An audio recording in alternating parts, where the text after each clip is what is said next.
Recording in progress. The notice requirement provided for the open public meeting law has been satisfied. Notice was properly given. Said notice having been transmitted to the Courier News on Friday, January 6, 2023, as well as posting on the city website. May I have a roll call, please? Councilman Present. Councilman Good, Present. Councilman Hockaday, Councilman McKenna, Present. Councilman Wyatt, Present. Vice President Briggs Jones, Present. Council President McCray. Present. We have all members present in a quorum. Please rise for the Pledge of Allegiance and remain standing for the invocation. I pledge allegiance to the flag of the United States of America and to the republic for which it stands, one nation, under God, indivisible, with liberty and justice for all. Humbly we ask God, the giver of peace and the lover of charity, to give the entire family of nations true agreement with his will, to grant the light of his spirit on all those who work for justice and peace. Amen. Amen.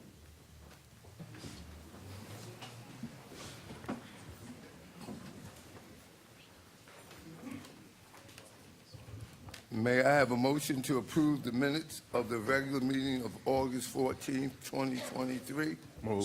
Second. Moved and properly second. All in favor?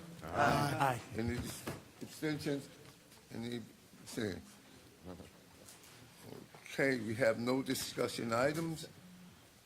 Consideration of public hearing, second reading and final passage. We have ordinances MC 2023-27 through MC 2023-32, which are scheduled for the public hearing and final passage for the regular meeting as advertised. Public comments limited to resolutions, motions, and ordinances to be introduced on first reading. A total of 30 minutes has been allocated for the public comments limited to resolutions and ordinance being considered this evening. Each speaker will be given 3 minutes. If any member of the public would like to call in for public comments, please dial 646-558-8656 and enter the meeting ID 938-3643-9534. Dial *9 to raise and lower your hand. This information can be found on the city website as well as YouTube. The floor is now open.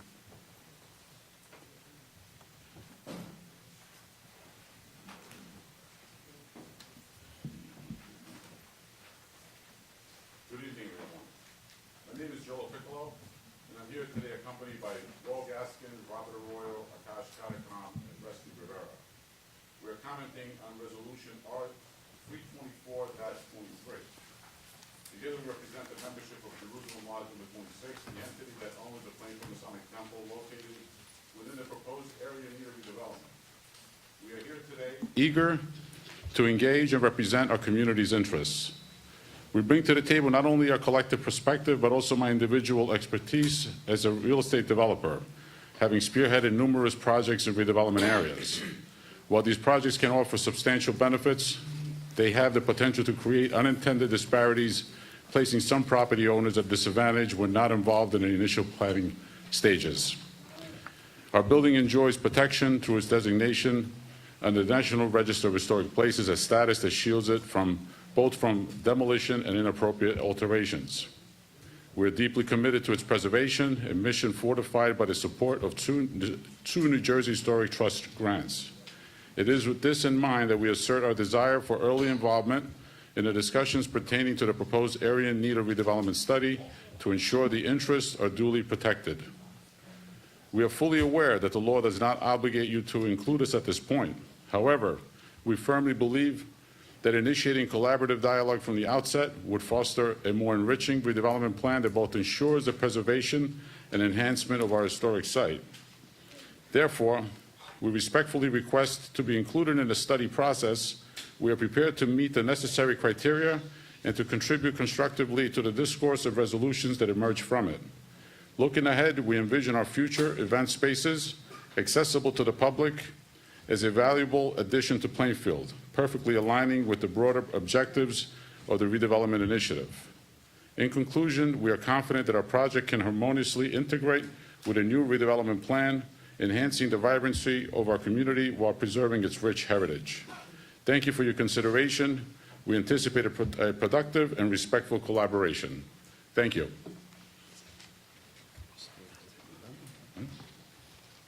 If anyone needs translation services, please see Winston. We have translation devices available for you.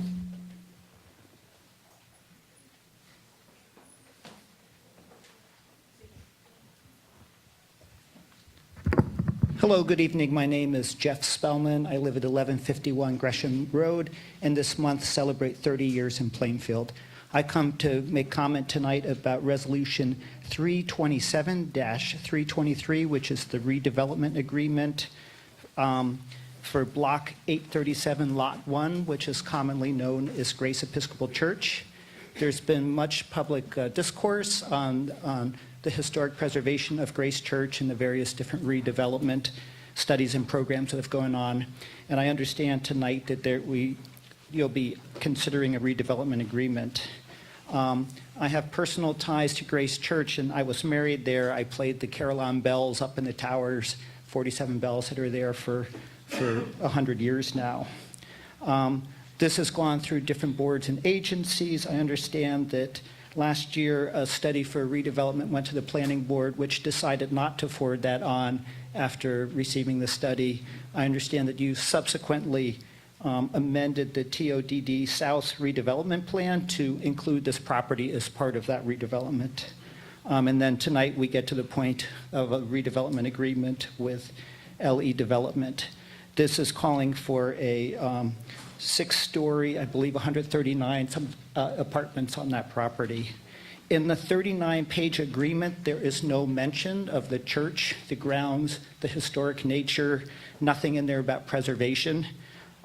There are things in there such as $400,000 contribution to the Center of Excellence, talk about pilot program, laying out a process that eventually would have site plans to the planning board and ultimately for purchase by the developer of that property. I would urge you tonight to table that agreement until such time that preservation language can be clearly added to that agreement. I think it's important for the public to know, for you to know what's the agreement, so that by the time that agreement is signed and then we are able to see the site plans and it goes through the different stages, that everybody's on the same page of preservation for the historic building. Thank you.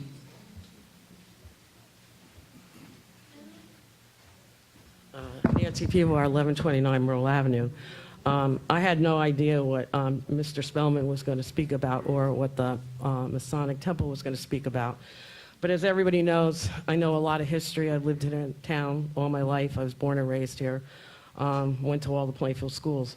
My concern also has to deal with the Grace Church redevelopment plan and the fact that it was mentioned, I think, 65 times about the plan, but I didn't see the word preservation or history in there. And I want to make the city aware, the developer aware, that there is a memorial garden on that property where at least 30 people are interred. It's not a graveyard, it's a cremain garden. This town has historically, in the past, built things on cemeteries, and that's why I rise tonight. I went to Plainfield High School that was built on a cemetery. Supposedly the bodies were all moved. I know that the tombstones were moved. No one knows if all the bodies were moved. The Ackerman Memorial Garden was dedicated to Marion S. Ackerman, who happened to be a city council member I looked up his obituary today. He was also the president of the city council. I also believe that he's not buried there, but it's in his honor that it was dedicated in 1969 by some of his family members. I do know that at least one councilman from North Plainfield his ashes are interred there. They're not in containers, they're not in urns, but they are interred in the ground. So all I ask is that whatever goes forward with this project, I probably can't stop it, I'm only one person, that these people, the people who are interred there, that their relatives be notified. So if they need to come and pick up some ashes or ground or whatever, that they at least have the opportunity, and it doesn't turn out like Muhlenberg Hospital, where the chapel was never deconsecrated and the religious artifacts were never properly taken care of, or what happened at St. Stanislaus Church when they forgot to when the Catholic Archdiocese forgot to take out a memorial window for a veteran who died in Vietnam. That's what I'm coming for. I just ask, please, that you do the right thing by these people who we are standing on their shoulders and you're sitting in some of their chairs. Thank you very much.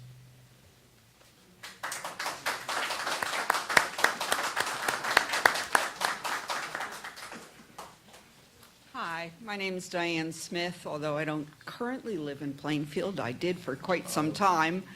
You must wait till all Plainfield Yeah, that's people. why I looked to see if there was anybody else. We have people on. Okay. I do represent tenants who live here.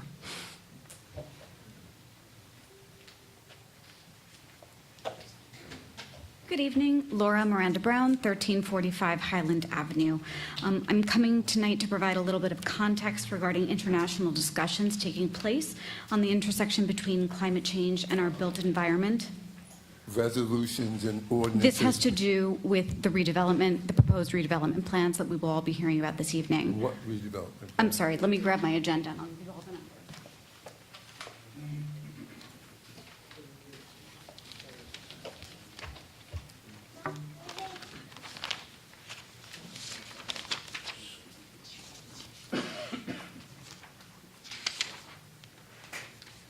R324-23, R323-23, R327-23, and the others.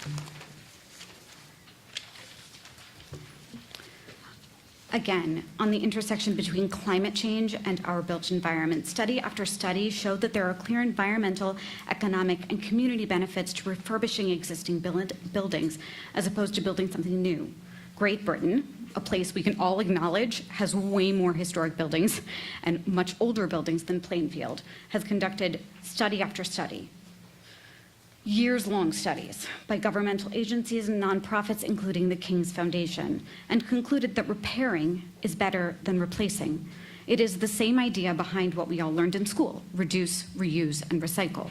A study published in Science Direct found the following: work on refurbishment shows that existing homes, often in brick-built terraces, are relatively easy to upgrade with careful reinvestment in the existing buildings and can achieve a high environmental efficiency standard as current new builds require. These studies found, quote, major social, economic, and environmental benefits to refurbishment compared with demolition, and that, quote, refurbishment and infill buildings are socially more acceptable, cheaper, and create far lower environmental impact than new construction. I would urge council to consider these issues when voting on potential future redevelopment. We are all aware of climate change. We've all suffered extreme heat this year, devastating rainstorms. Anything we can do to reduce our impact would be better than nothing. Thank you.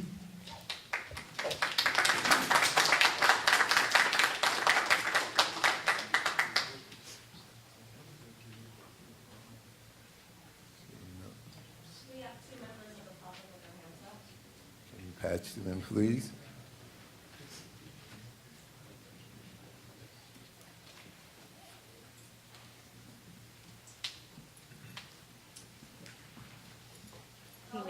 Sleepy Hollow Lane. Regarding R 323-23, this seems like a very speedy timeline from tenants being evicted on 24-hour notice from 701 West 7th Street on 8/9 to a resolution about area in need of a condemnation redevelopment barely 30 days later. I think the citizens of Plainfield are entitled to detail about why the eviction was needed so quickly. First, what prompted the inspection by the city? Was it a resident complaint? And if so, when was the complaint made and what was reported? If a resident did not complain, who asked for the inspection? Did the city do it on its own motion? This 24-hour eviction seems really unfair to the residents, and Plainfield citizens need to be vigilant so that this does not become a pattern in the city, which is barreling down the path of redevelopment, regardless what the residents think. Do not let developers control our future. Protect our tenants. Thank you.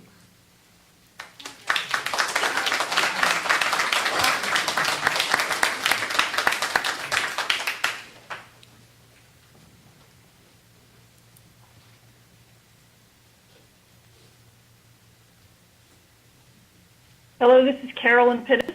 I am the daughter of Albert Pittis, residing at 617 Belvedere Avenue. I'm speaking on his behalf for resolution, in the matter of Resolution 32723. I second the comments of Jeff Spellman about the need to slow down the process of developing this property. My family donated the land for this church and meant it to be church land. The carillon in the church is one of 4 in the state of New Jersey. It is a nationally recognized carillon. There's also a very high-quality organ in this church. We need more details about what the plan actually is for the existing structure. That is essential for the community not to make a grave error and rush through something that they will regret and damage the cultural history of the city. Thank you so much.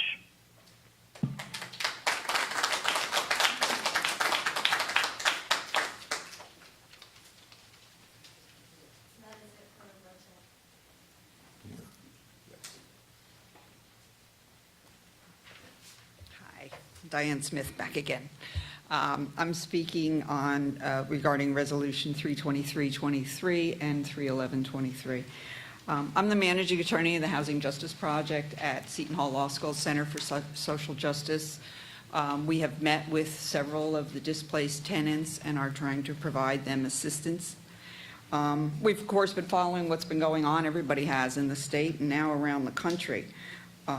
The owners and management companies must be held accountable for the negligence, mismanagement, and what seems to be deliberate acts and omissions that resulted in hundreds of Plainfield families becoming disabled and homeless.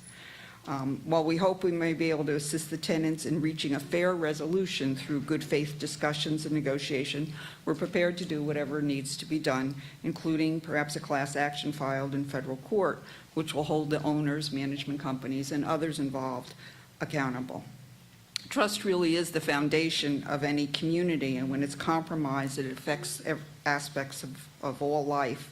Every resident here deserves to be in safe and secure housing. When those expectations are shattered and the city is not able to protect those residents, not only is the well-being of the city's residents jeopardized, but a shadow is cast on the image of the city itself. The provision of timely and adequate assistance must be the foundation of any redevelopment plan. This includes relocation assistance for all displaced tenants, regardless of immigration or citizenship status, in accordance with the law, the return of their security deposits, compensation for rent that was paid for uninhabitable conditions. The emotional harm caused by the forced relocation cannot be underestimated. I've heard their stories. So I question whether the relocation plans will guarantee adequate and timely compensation, the provision of safe and secure alternate housing, a plan for displaced tenants to return to the redeveloped area, replacement of lost low and moderate affordable housing.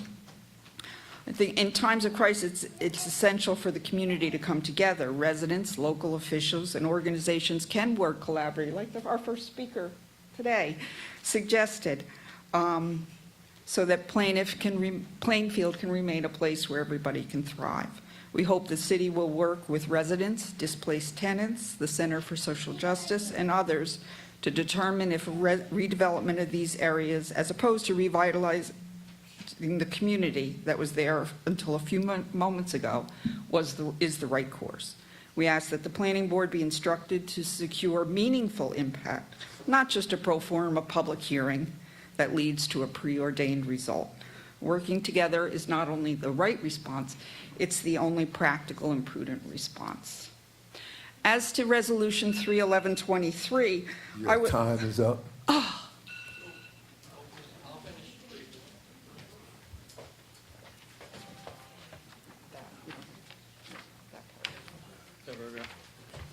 Joel Mercado, 1018 Wilson Street. I would like to speak briefly regarding Resolution 311-23, authorizing lien placement for relocation reimbursement totaling $50,017. I'm confused about the use of the term relocation reimbursement, as more than $30,000 is for payroll reimbursement connected to Code Blue. My understanding of Code Blue is that it is statutory mandate that localities, local places, whatever, offer warming centers and other assistance during cold snaps. The remaining cost appears to be costs connected to bordering up the buildings. I do not see any expenses related to relocation assistance, which pursuant to the relocation assistance law are funds paid to the place tenants. I am asking for clarification and information for relocation assistant paid to or on behalf of displaced tenants. Thank you.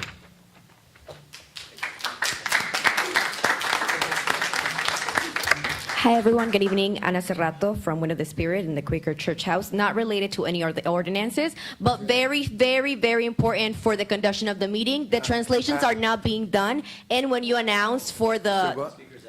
Yeah, exactly. You up. The translations are now being done, first thing, and the second one is you announce for the devices to be given in English. If I tell you, vaya traiga su traductor, you're not going to understand. So I think in order for that to happen, you should tell them. See, thank you.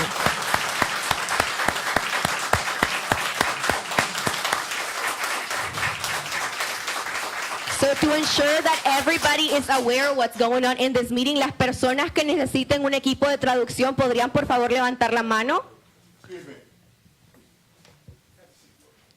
They need to listen. Okay, and if he needs help translating. Point of order. No, we will correct. Point of order. Why is an officer choosing on his own to have somebody sit down? I gave him the... You gave him, was it a wink or what'd you do? Don't worry about what I did. He Okay, got it. well, do we need to take a break so that we can get the translation in order don't. that we pay for, by the way? Anybody else? Are we going to have proper translation for this Yes, we community? Or, no, when do we, Yes. At this Do you meeting, have... at this very moment? Do not speak out, please. point of order, Point. No. Council President, how are you going to address the translations for this meeting right now? We have two people here that can translate. The translation is not being done in the devices. Winston. That's the problem. Can we get confirmation from those people that they're doing it? He's translating.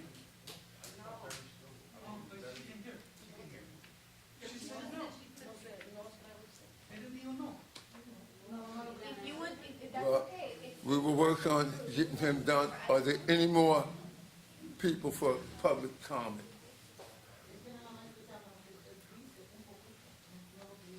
They're only able to hear a little bit of what you're saying in English, not what he's saying translated. He will work on getting that done. How is he gonna do that? He's working on it. Yes, sir? Yeah, I'm waiting for how he's going to work on it. This is about resolutions. If you have something to say about resolutions or ordinances, I just want to make please sure. speak. I just want to make Otherwise, sure. I'm go speaking back. on the resolutions. What The resolution? resolution 324, 23. What do you have to say about it? All the addresses that I know about, Kensington, Arlington, and 7th Street, involve at least 500 people that do not understand English. Therefore, if you're going to do a meeting and you want to state for the record that you don't care about the Spanish, I just want to make sure we get it, because, well, if they said they're not understanding, and the officer asks the person that says that to sit I'm down, not having a discussion with you about that. not with me, He it's is- with the town. He is translating over there, and he's giving out devices. If she cannot hear, he will address it. Well, dear sir, with all due respect, Mid-sentence, he's talking to people. they're saying they're not getting, sir, with all due respect. I'm not here to cause trouble, I'm just helping you out. I'm telling They're you, saying they're not getting it, I heard them, and I said he will address it. but he's not. Because I'm seeing her, I'm saying, do you understand? She says no. Do you speak Spanish?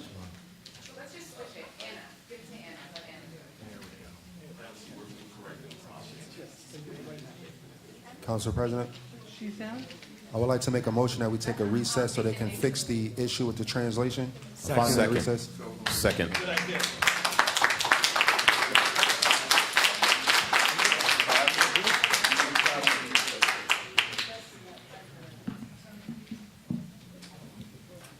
Recording.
Meeting, Second. all in favor? Aye. The translations will not be Recording in word. progress. The translations will not be word for word. They will be a summary of what is being said so that you can understand.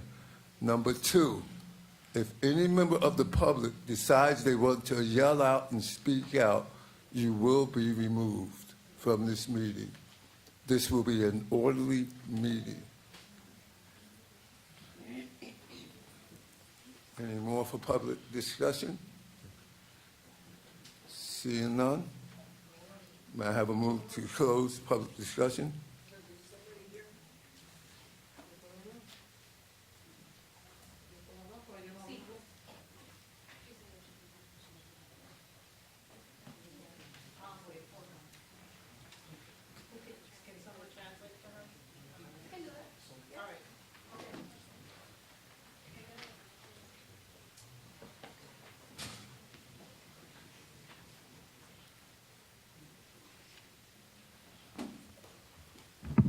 Muy buenas noches. Good afternoon, everybody. Sorry, good evening, everybody.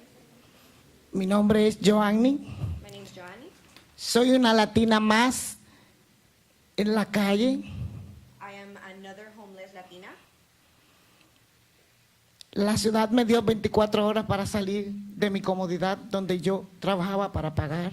The city gave me only 24 hours to leave my place where I was living, that I was working very hard to pay. This is for resolutions only. If she wants to speak on that, it's at the end of the meeting. Que si quiere hablar sobre ese tema, tiene que ser al final de la reunión. Excuse me.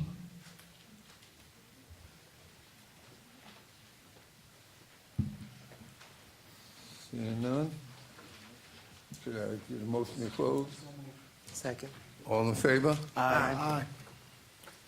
Legislative body resolutions R 303-23 through 307-23. Do I have a consensus to add these items to the voting meeting? So moved. Second. All in favor? Aye. Any objections? Business Administrator, would you please present your items? Gladly. Okay, so I have 2 items on for your consideration tonight. The first one is an absolute pleasure for me to bring in front of you.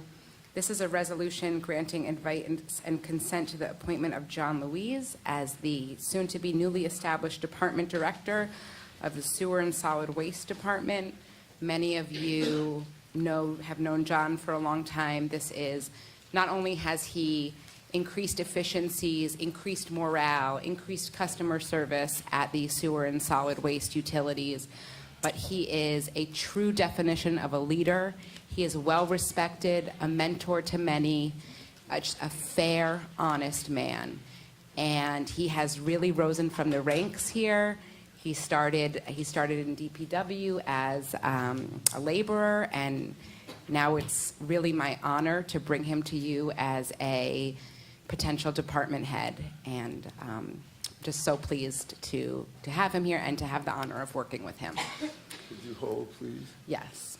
We would like to take this one off the consent agenda and just have a regular vote on appointing John Louise as the Director of Solid Waste. May I have a motion? So moved. Second. All in favor? Aye. May I have a motion to appoint John Louise as the Director of the Solid Waste and Sewer?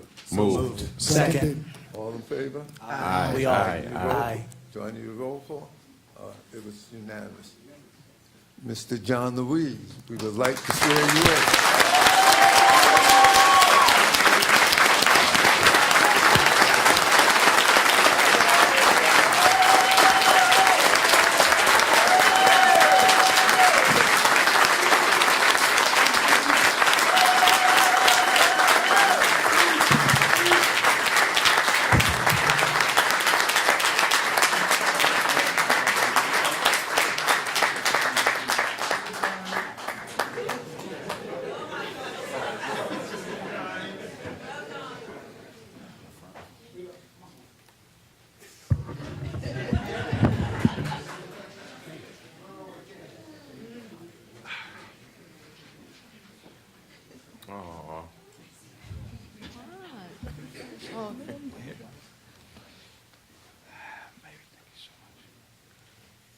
Please place your left on the Bible and raise right.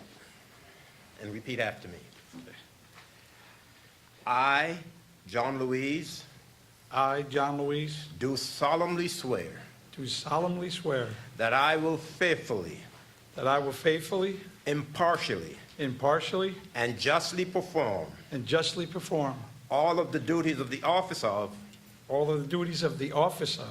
Director of Sewer and Solid Waste, the Director of Sewer and Solid Waste, according to the best of my ability. So help me God. So help me God.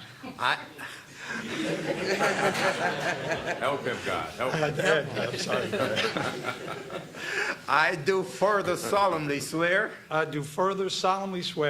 that I will support the Constitution of the United States that I will support the Constitution of the United States and the Constitution of the State of New Jersey, and the Constitution of the State of New Jersey, and that I will bear true faith and allegiance to the same, and I will bear true faith and allegiance to the same, and to the governments established in the United States, and the governments established in the United States, and in this state, under the authority of the people, so help me God. So help me God.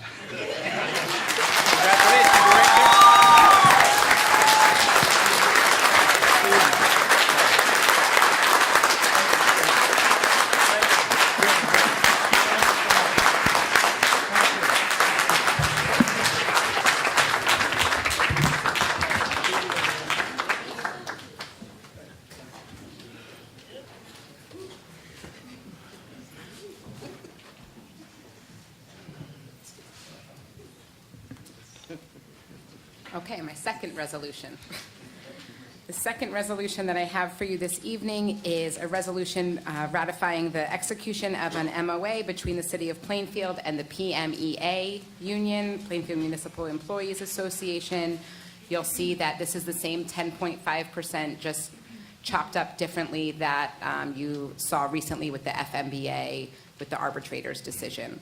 So that is the crux of that MOA, although there's also going to be a decrease in dental costs for the employees who are in that union. Councilman Hockaday? Councilman Wyatt? No questions? Councilman McKenna? Yeah, can you explain section 9-5 to me? The holiday pay clause, the way it reads is...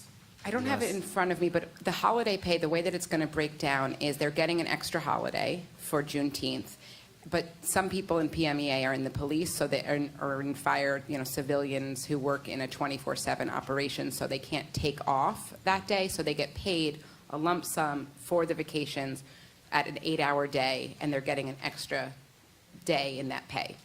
If you get a chance, just look at it tomorrow and just email me, because the way it reads is that if they work holiday pay, they will not get extra stipend unless they don't work the holiday. It's like a double negative kind of a... All right, what was the article you said? It's 9.5. Okay. Thank you. Mr. Graham? No questions. Councilman Good? None for me. Madam Vice President? No questions. None. Do I have a consensus to add this item to the consent agenda? Yes. All in favor? Aye. Any opposed, any abstentions? Corporate Counsel, would you please present your item? Thank you, Council President. I have actually two items for council consideration. Resolution 309-23 was inadvertently placed on the agenda, so I'd ask that that item be removed. It's 309-23. But as for 308 and 310, both are workers' compensation settlements. Earlier today, I did forward recommendations for settlement, which were confidential, attorney-client privilege. Council President, I received no questions, and those are the items for this evening. Councilman Holiday? No questions. Councilman Wyatt? I don't think we yes, ask so- questions on this, do we? R309-23, is that the reason that the executive session was canceled? No, the executive session had nothing to do with these items. On workers' compensation matters, I have found that they seem to follow the same track, so there haven't been a lot of questions for an executive session on those items. If it's a liability case, then we would go into closed session. Yeah. Thank you. No further questions. Councilman McKenna? Are you wanting us to ask you questions? No, I don't, no. Any questions would have been come before. I'm not going to ask you. No questions. Councilman Good? None. No questions. Okay, do I have consensus to place these on the consent agenda? Yes. So moved. All Thank in you, Councilman. favor? Aye. Any opposed, any abstentions? Would the Department of Finance please present her items? Yes, Council President. I have three resolutions for your approval. Are there any questions on any of them? Councilman Hockaday? No, thank you. Councilman Wyatt? Yes, R311-23 is the $50,017.60. Is that the only amount for the lien placement? No, there'll be additional amounts. We did not get all of the information in time for this resolution. There'll be additional amounts. Okay, so that would be forthcoming. Yes. Okay, thank you. There'll No be further questions. $133,000 added next month that the school district sent me today. Okay. Councilman McKenna? Yes, and I had very similar notes to Ms. Smith, noticing that 62% of it is for payroll. Only 18,000 of the 50 went towards direct assistance to residents, of which some of that may be reimbursements for boarding up and things like that. So how much of the school board's money, or the Board of Ed money, is for their payroll? The school, oh, go ahead.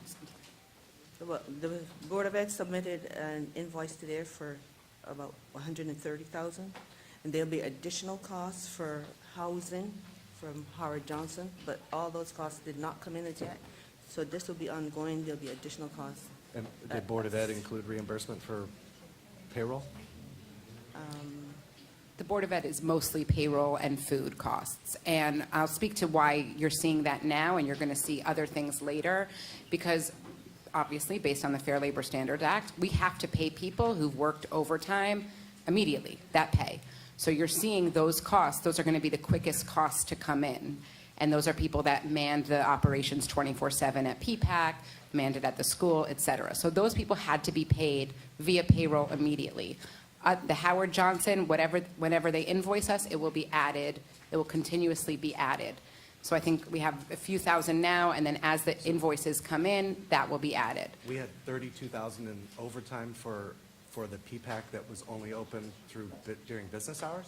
The PPAC was open 24/7 for We had at least 15 days. Yeah, but we had full staffing there that was $32,000 for 15 days. Well, overnight staff for police and fire for at least 2, maybe 3 weeks. We had the school system the weekend where we had to have multiple police, fire, et cetera.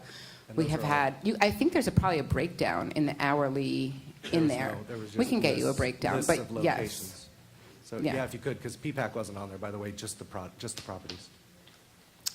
What do you mean? Only the properties were listed with dollar amounts. We did not have a breakdown of the payroll or where the payroll. Well, we won't give you names, but we'll give you, rates times 12 hours. It literally is Kensington, Arlington, West 7th payroll. That's it. That's what you gave us. Well, payroll. So if you can provide me a breakdown of the payroll hours, I don't need to know the names, obviously, the payroll hours. We'll tell you how many hours that number encompasses. And where they were, that would be great. Thank you. They were all at PPAC or the school, but I'll give you a breakdown of how many hours that is. Thank you. Councilman Graham? No questions. Councilman Good? None for me. Madam Vice President? No questions. Do I have consensus to place this on the consent agenda? Yes. Yes. No. Which one are you? 311-23.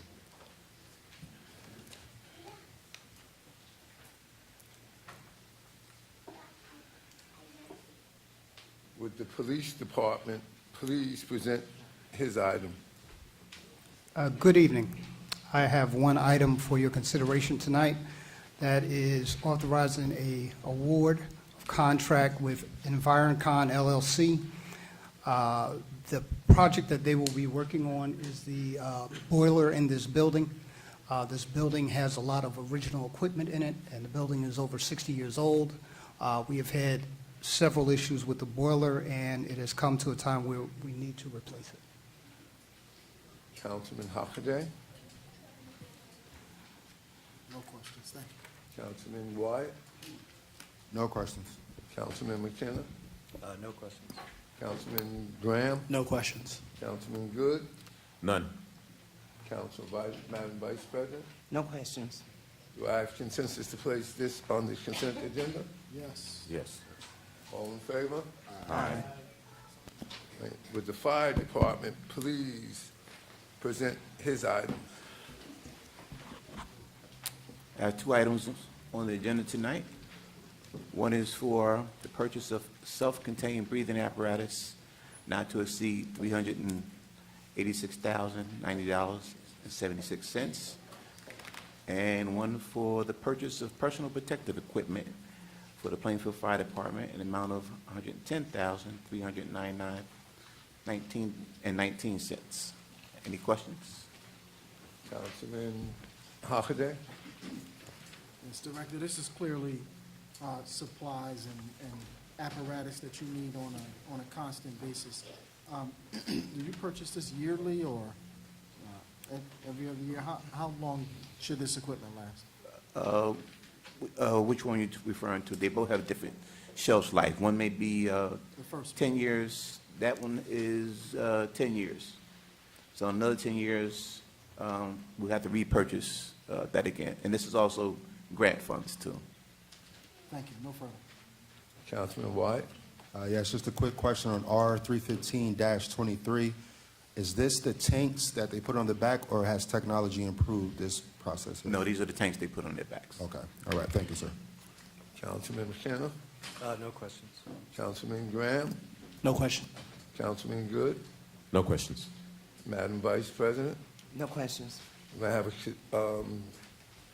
I have consensus to add these items to the voting meeting? Yes. All in favor? Aye. Any opposed, any abstentions? Director of Public Works, please present his items. The Director of Public Works is not here today, so that's going to be me. He has two items for consideration. The first one, it pertains to a portion of Route 28 and the milling, paving, sidewalks, and curbing that are going to, the work that is going to be done there. And his second resolution is a lien placement for cleanup. Councilman Hockaday? No, just, you know, it's good to see that this road is getting done as well.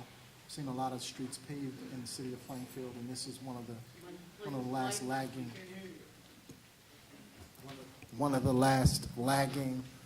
areas that needs to be repaired, so I'm happy to see that done. Councilman White? Yes, on R37-23, I know last meeting we spoke about this. Did we clarify the timetable as to when this would be completed? I'm sorry, did you say R327-23? Oh, 317-23, okay. This one is just going to, well, you mean the entire project of Route 28, or you mean this sliver? This part here, this portion here. This portion here, you know, I don't really know how long it takes to pave a street, so I'll have to get back to you on that. Okay, not a problem. Thank you. Councilman McKenna? No questions. Councilman Graham? No questions. Councilman Good? No questions, just a general comment. I echo the words of my colleague, Councilman Hockaday. We still got a little ways to go with 28, though. We're working on it. Thank you. Madam Vice President? No questions. Do I have consensus to place these on the voting meeting? Yes. Yes. All in favor? Aye. Any opposed, any abstentions? Would the Director of Economic Development please present her items? Good evening, Council President. I am presenting 29 items tonight, starting with R19-23 going to R347-23. I'm going to start by looking at our grant efforts. The first one is related to our sign and facade program, where we're receiving funding from the Urban Enterprise Zone. We're looking for not to exceed $500,000 for that effort. This, to date, we have served over 130 applicants. This would be a drawdown on our $2.4 million that we get from the UEZ every fiscal year. The next one is also related to using UEZ funding. It's $500,000 for the removal of the rolling security gates. This is in support of our earlier resolution or ordinance that was presented for the beautification and the growth of our downtown. The next resolution is related to a grant for the 2023 Preservation of Union County grant. It is for the preservation of the YMCA building. It is a match grant. We are looking for $75,000 for the grant, and we will match an additional $75,000 to the grant for the rehabilitation of the YMCA building that will become the Center of Excellence. The next grant is resolution related to the Union County greening of Union County. This is also a match grant. This, we're asking for $10,000 for the grant, and we would match an additional $10,000 from our Shade Tree Trust. This would plant approximately 50 trees throughout the city. The next 5 resolutions are going to be related to redevelopment. The first resolution is looking for a scattered sites condemnation study. This is asking City Council to authorize the Planning Board to do a redevelopment investigation of a total of 6 properties that would enable the act of condemnation. Just to explain a little bit, this is related to the ownership of the property, not to the occupancy. What we've had to date has been related to the health and safety of the occupants. That was the condemnation. This is related to doing a redevelopment study that would include the eminent domain powers. The council is not voting whether to enact the eminent domain powers tonight. It is just voting on whether to authorize the study. This would authorize the study should the planning board choose to move forward with the recommendation. The recommendation of the redevelopment plan would come back to the council, and the council could vote on the ordinance for the redevelopment plan, which would be 2 readings and also the 20 days. Then after we have the redevelopment plan in place, we still do not have to choose to move forward with the eminent domain, but it is looking for the ownership. There's an additional 6 months after that to move forward. The next redevelopment study is related to the Park Avenue study. This is looking at 7 properties that are along Park Avenue. This is a non-condemnation redevelopment area study. The next one is another redevelopment study that looks at properties that are along 7th Street and Plainfield Avenue. These are 3 properties that, again, we are looking at non-condemnation area studies. The next resolution is a conditional designation of 306 Watchung Avenue as a redeveloper. This is looking for the redevelopment of the properties that are on Block 840, lots 1 through 5. This conditional designation is because this particular developer is the owner of 4 out of the 5 lots. There is 1 lot that belongs to an estate. The property owner is no longer living. This is for an extensive title search and deed processing. The next resolution is for the designation of LE Development at Plainfield LLC as the redeveloper, and to authorize the redevelopment agreement of 117 to 127 East 7th Street. This is looking at a 6-story residential development with 136 unit, 136 parking spaces. The next designation is the designation of Rodney Velez as the redeveloper for 129, 133 Crescent Avenue. This is coming back to correct some of the clauses that were in the body of the resolution. All right, the next set of resolutions that we're looking at, these are related to our brownfield developments and brownfield management of our U.S. EPA Hazardous Assessment Grant. The first resolution is to encumber funds. We're looking at about $80,000 to unencumber for the services of Pannoni to do site investigation. The next one is related to Remington and Vernick Engineers. The next one is related to the contracting of Lewis Consulting with the EPA funds, not to exceed $26,000 to manage our brownfield remediation work.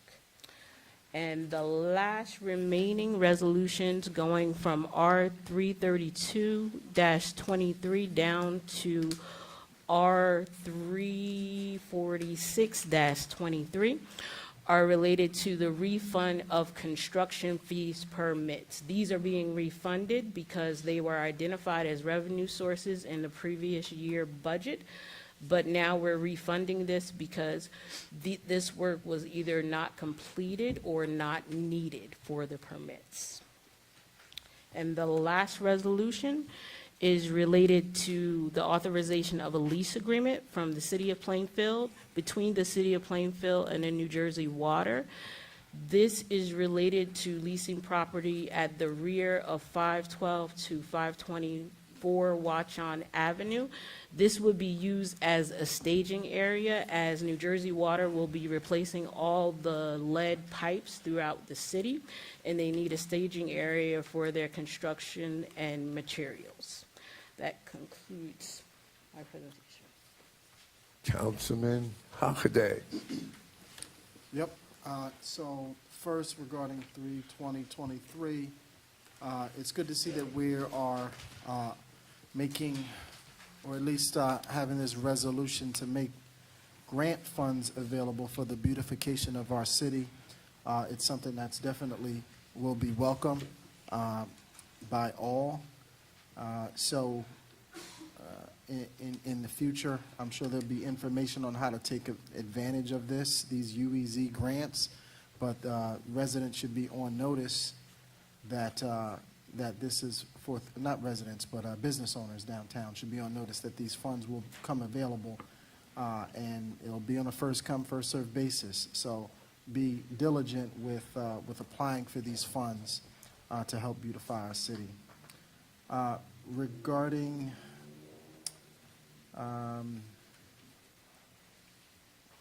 next thing I want to talk about is, well, I'll next talk about the eminent domain action that we have going on. So I can understand the optics of how this looks, the quick turnaround time and pending action.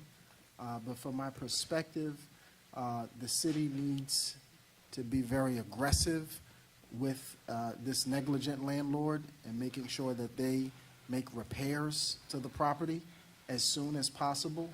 At least from my perspective, condemnation or eminent domain of this owner is not the optimal result, but there's very limited options that a city has when you have a landlord that's so deficient and so non-compliant, complacent. If they do not act swiftly to make sure that these that these repairs are made, so that ideally we can have the residents back in their units.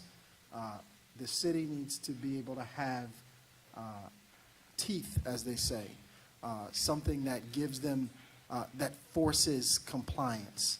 So, in my view, when you look at it, it looks like eminent domain or condemnation is a very harsh thing, and to some who are suspicious of government may view it as just a takeover by city. But I do not view it that way. I view it as something that we need to do, or the city needs to do, in order to give it an aggressive way to force compliance. So that's why I would be in support of this. So I guess my question is that correct? Is that correct? Is what I said accurate? Or? Yes, it is. All right, because I don't want to speak for your department, but reading it, that's what I thought was going on, and I am gladdened to hear that is the case, and that our goal is not to just take it over and redevelop it, but instead to really force this landlord's hand, because there aren't many legal options that are available to a city in this instance, and this is something that we need to done, not even today. I mean, not tomorrow, but it needed to be done already. So the city has to use all available legal options in order to force compliance. And then there was one other that I wanted to discuss. Let me see if I can find my notes quickly. This is sign and facade. Location.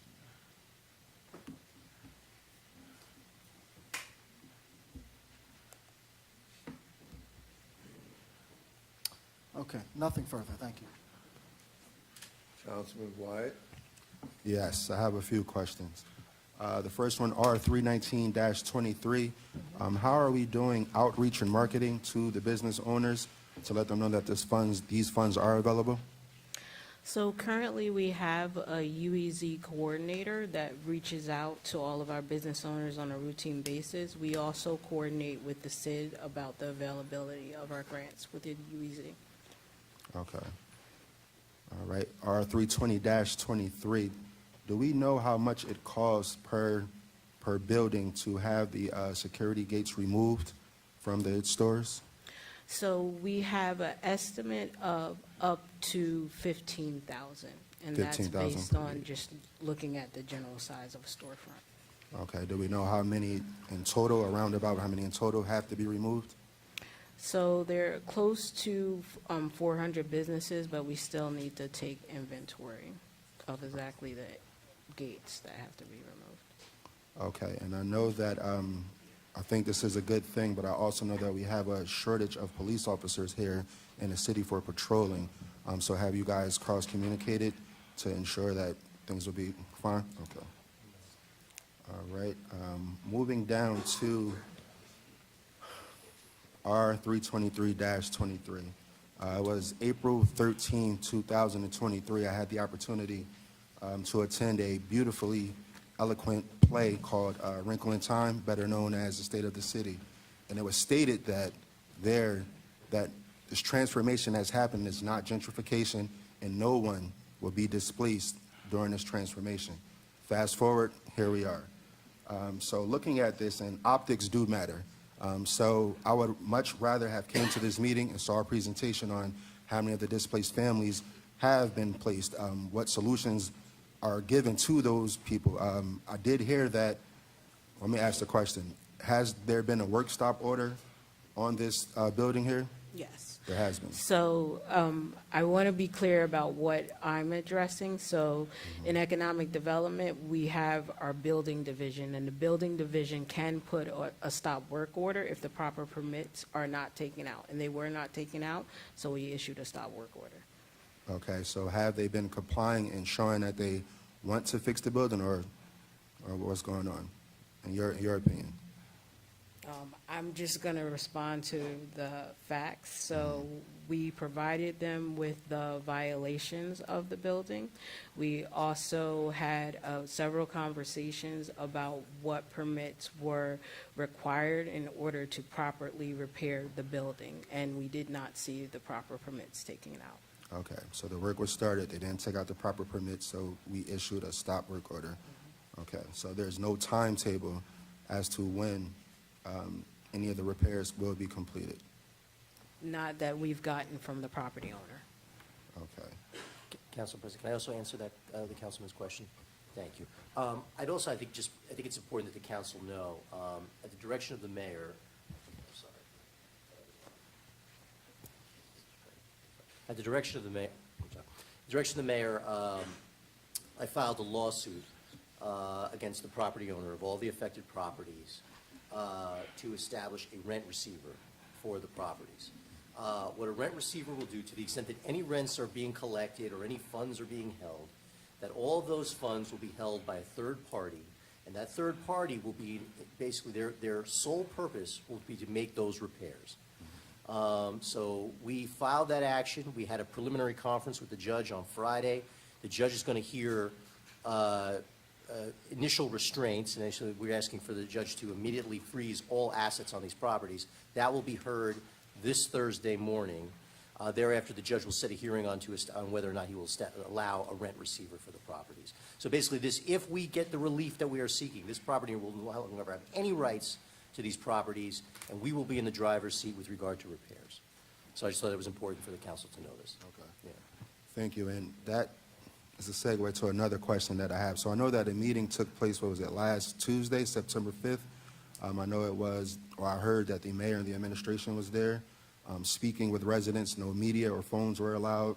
I saw the flyer, so this is only hearsay that I'm getting this information. So the question that I have is, one, did the developer come to a meeting? Did you guys have a meeting with a developer that's interested in these properties? We did have a meeting with the tenants last Tuesday, and we did not invite anybody to attend because the tenants were there speaking about their situations not only related to housing, but food stamps and other things that really are not anybody's business, but our business to assist them with. Nobody would want to discuss that in front of media. And there was one developer there who has open units in the city, and we were trying to match who is there, what they were paying in rent, what we have vacant, and what we're able to put them into now. Many people want to stay in Plainfield. A lot of the DCA housing is not in Plainfield. The mayor has had multiple meetings with developers to find out what vacant units are available, and we are trying to match displaced tenants with available units and find the gap in funding for them. So that was the purpose of the meeting. That's why we have been meeting with developers to find out what their open units are and how quickly we can get our displaced residents into their open units. Okay, so just to clarify, the question was, is there a developer that's interested in the Cyclones properties that you guys had a meeting with prior to this? We have had no conversations with any developer outside of what is your list of units that are available? What is the price? Will you be willing to look away from legal status? And that's the end. Okay, and the other question was, so this was stated to me, and I'm going to be a voice for the people, and I told them I would ask this question, and it's related to this resolution here. So the meeting that was held at Medeiros Church, Calvin Suter, so they said that he spoke, and sometimes I know that things get lost in translation, but he said that he was representing the new developer for this property. That absolutely was never said. That's a rumor. He said he was representing the tenants. He's representing the tenants as the rent receiver. I don't know what that's about. As the rent receiver, so this is the person that you're speaking of? He is in the papers as the rent receiver. Yes. In any action filed to establish a rent receiver, they look to the municipality, to the city, to recommend a rent receiver that will ultimately be appointed by the court. In this case, Mr. Souter's name was put forward as a potential rent receiver based on his experience in redevelopment and construction, that he could, and as an attorney, that he could assist in making sure that those repairs were done. But he acts only in the interest of making sure that the property is brought back up to code to address the hundreds of violations that have been found to date. That's his role. Okay. All right, is he performing this role pro bono, or is the taxpayers paying for this? He is currently, he doesn't have a role in so much as that we are looking to establish him as the rent receiver. He is not being paid by the city at all for any of his time currently. If he is established as the rent receiver, then he would be, to the extent that he does do any work, he will be paid by the funds held in escrow from the property owner. He will not be paid by the city. Okay. All right, and it's the last one, just for clarification. So we're saying that prior to this meeting, there was no developer or any plans in place for these properties? No. Correct. There still is no plans in place for these properties. Okay, thank you. No further questions? Councilman McKenna? Yes, R 321-23, the Preserving Union County grant. It says that it's $75,000 for, quote, for completing improvements to the Y. That's obviously a typo, right? No, it should be rehabilitation improvements to the Y. And is the Y going to be preserved? Yes. 100% preserved, or the facade's preserved? So we're doing 75%. We're seeing right now, we're getting the construction estimate as well as their environmental resources. What's going to be preserved? Is it just the exterior or interior? Okay, so it's possible you're getting a preserve Union County grant, and you're not really going to be preserving much. Well, it definitely will preserve a form of the building for rehabilitation. If it's even just the front facade. It's a 50,000 square foot building. I'm aware of how big that building is. 75,000 will not go. No, I'm aware. I'm just wondering how you use a preserve Union County grant if you don't even know if you're preserving a building. So we haven't heard about whether we're receiving the grant yet, but we put all the details in the grant application. Okay, so if you decide not to preserve it, you'll return the 75 to the, It is only Trust. for that specific building. oh, but you'll return it if you're not going to use it for that building, right? Yes. Okay. R 323-23. I think the interesting thing here is if you piece together the condemnation resolution with the non-condemnation resolution, which is 325, and you take 324 out, which is the Park Avenue section of, for the study. What my colleague, Councilman Hockaday said was that this area in need of redevelopment is the only avenue that the city has legally with eminent domain, not imminent, but eminent domain, to get these developers to respond. But in doing this, when you piece 323 and 325 Councilman, together. could you please speak into your Oh, mic? sorry. They When you, can't hear you. when you piece 323 and 325 together and you do it on a tax map, what you end up with, in addition to the Kensington property and Arlington property, is you end up with 501 and 515. You end up with the house next door. You end up with the empty lot next to that. You end up with the building on the corner of 7th and Plainfield, and you end up with the house on behind that faces Plainfield. So this technique that we're apparently doing to force the changes and improvements to this building, as my colleague Councilman Hockaday said, suddenly involves a redevelopment study, and I was on the planning board, so a redevelopment plan would follow that includes that entire group of properties from Liberty Street to Plainfield Avenue. So tell me how that suddenly, you've got residents who lived in those buildings, some for 30-plus years, that it's home. It's their community, their family lives with them or in the building, and they have a hope of going back in there. But we all know when you're lumping all these properties in together, this is going to have a redevelopment plan, and you're going to have properties that get condemned through eminent domain on either end. There's only two that have eminent domain. The gentleman that owns the house, and he happens to own that empty lot that used to have some construction activity going on, but that stopped. He owns those two properties. No, he doesn't. Yes, he does. According to No. the tax records, He yesterday he did. So, Mr. Benny, last name Benny. So what you have here is an awfully big parcel that isn't needed if the actual issue is that we're just trying to force the hand of the developer or the property owner to make these repairs or get them done by somebody else. So I don't buy that for a minute. But my question is, when is this study for the 323-23 going to be before the planning board, in your estimation? So we look at it to go forth on the October 5th meeting. for the October study. 5th meeting. So Nishuan Group has already been engaged to start the study, So they haven't visited the properties yet. but we're you've looking- already engaged them to start the process. Nishwain is on call for us as our redevelopment planner. Okay. So, and that goes with 324 and 325. Yeah, I just want to clarify, 323 and 325 should not be grouped together. They are different property owners.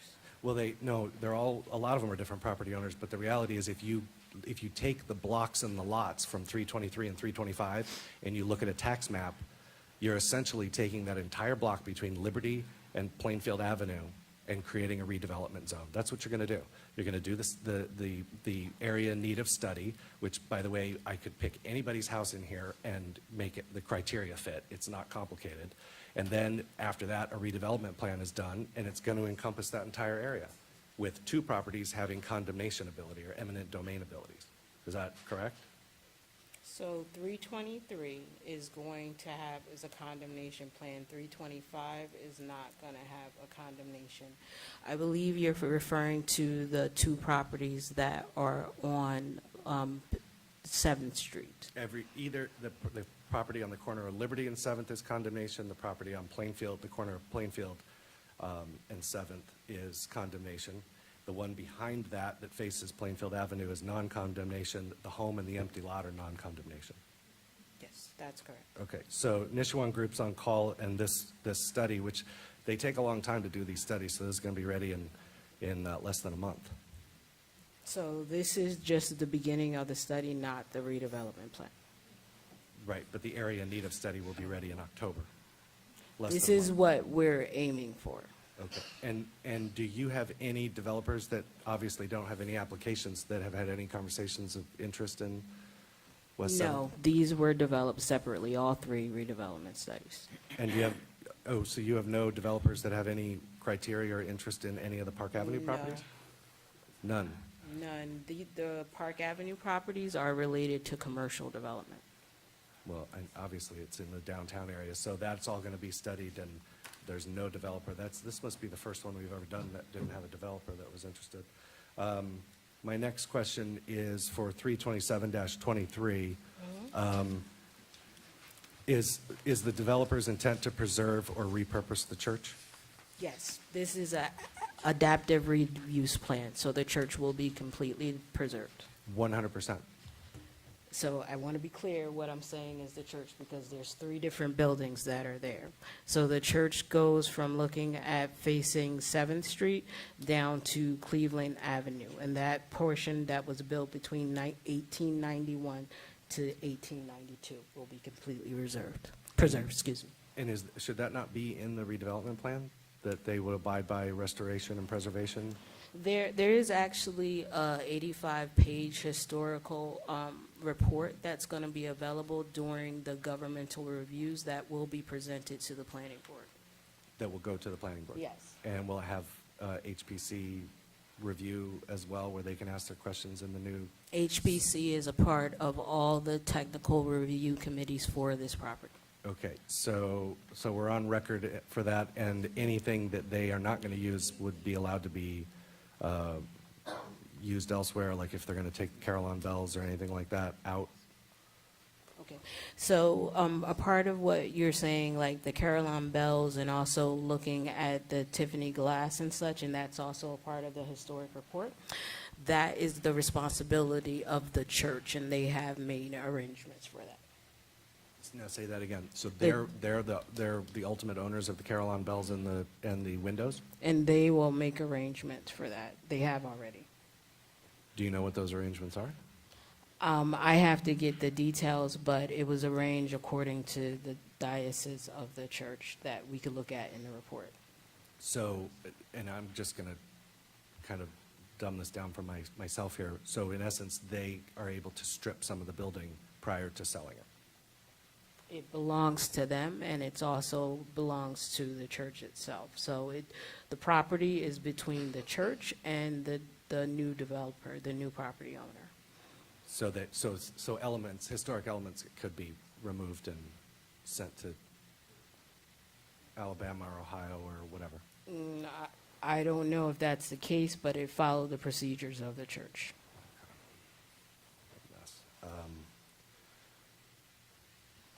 And then my last question is, what is the requirement for the memory garden? Oh, the remains were actually removed. There's some kind of procedure to make sure that the sacred ground was protected. So again, that detail is a part of that 85-page report. Okay, when is that report going to be available?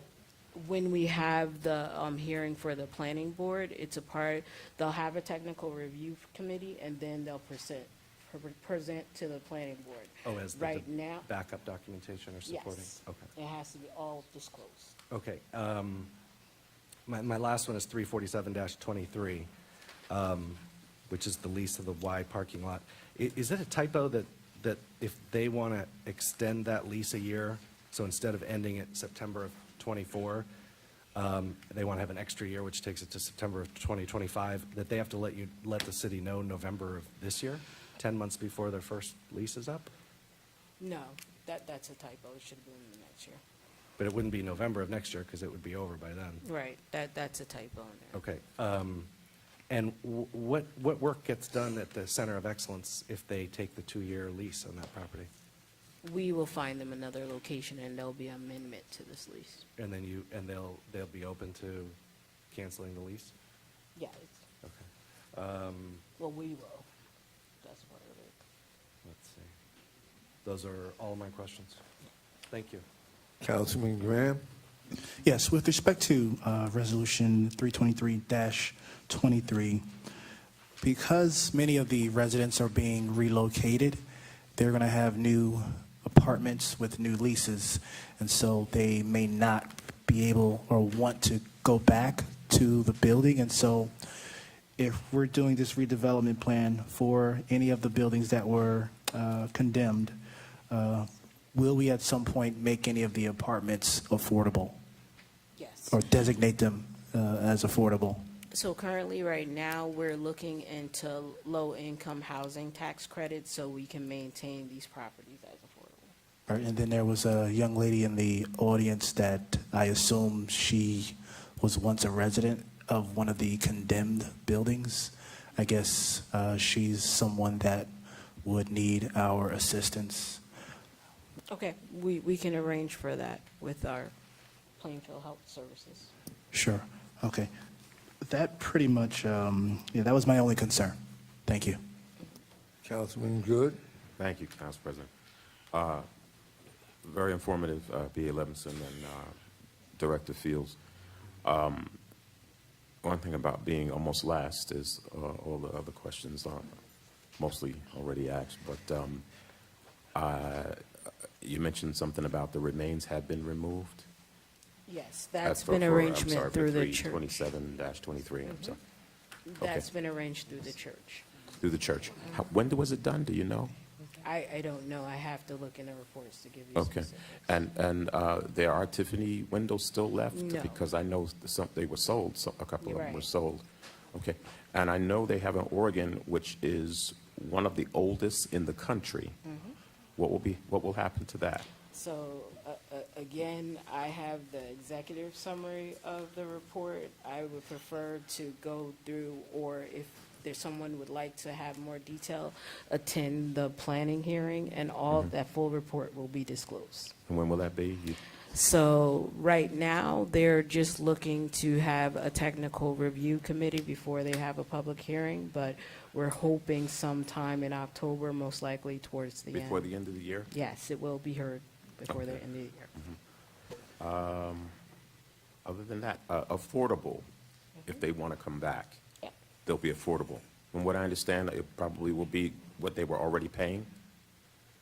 So that's a part of the review, looking at what the median rent is, and then looking at what we can subsidize with the low-income housing tax credit. Thank you. I appreciate it. No more questions, Council President?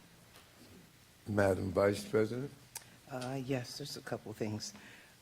Under R 319-23, I believe it is, MC 2023-19, we were talking about the roll gates and replacing for the businesses. Just a couple things. One, what is the time frame that this is going to take place? The second thing, is there a list of properties?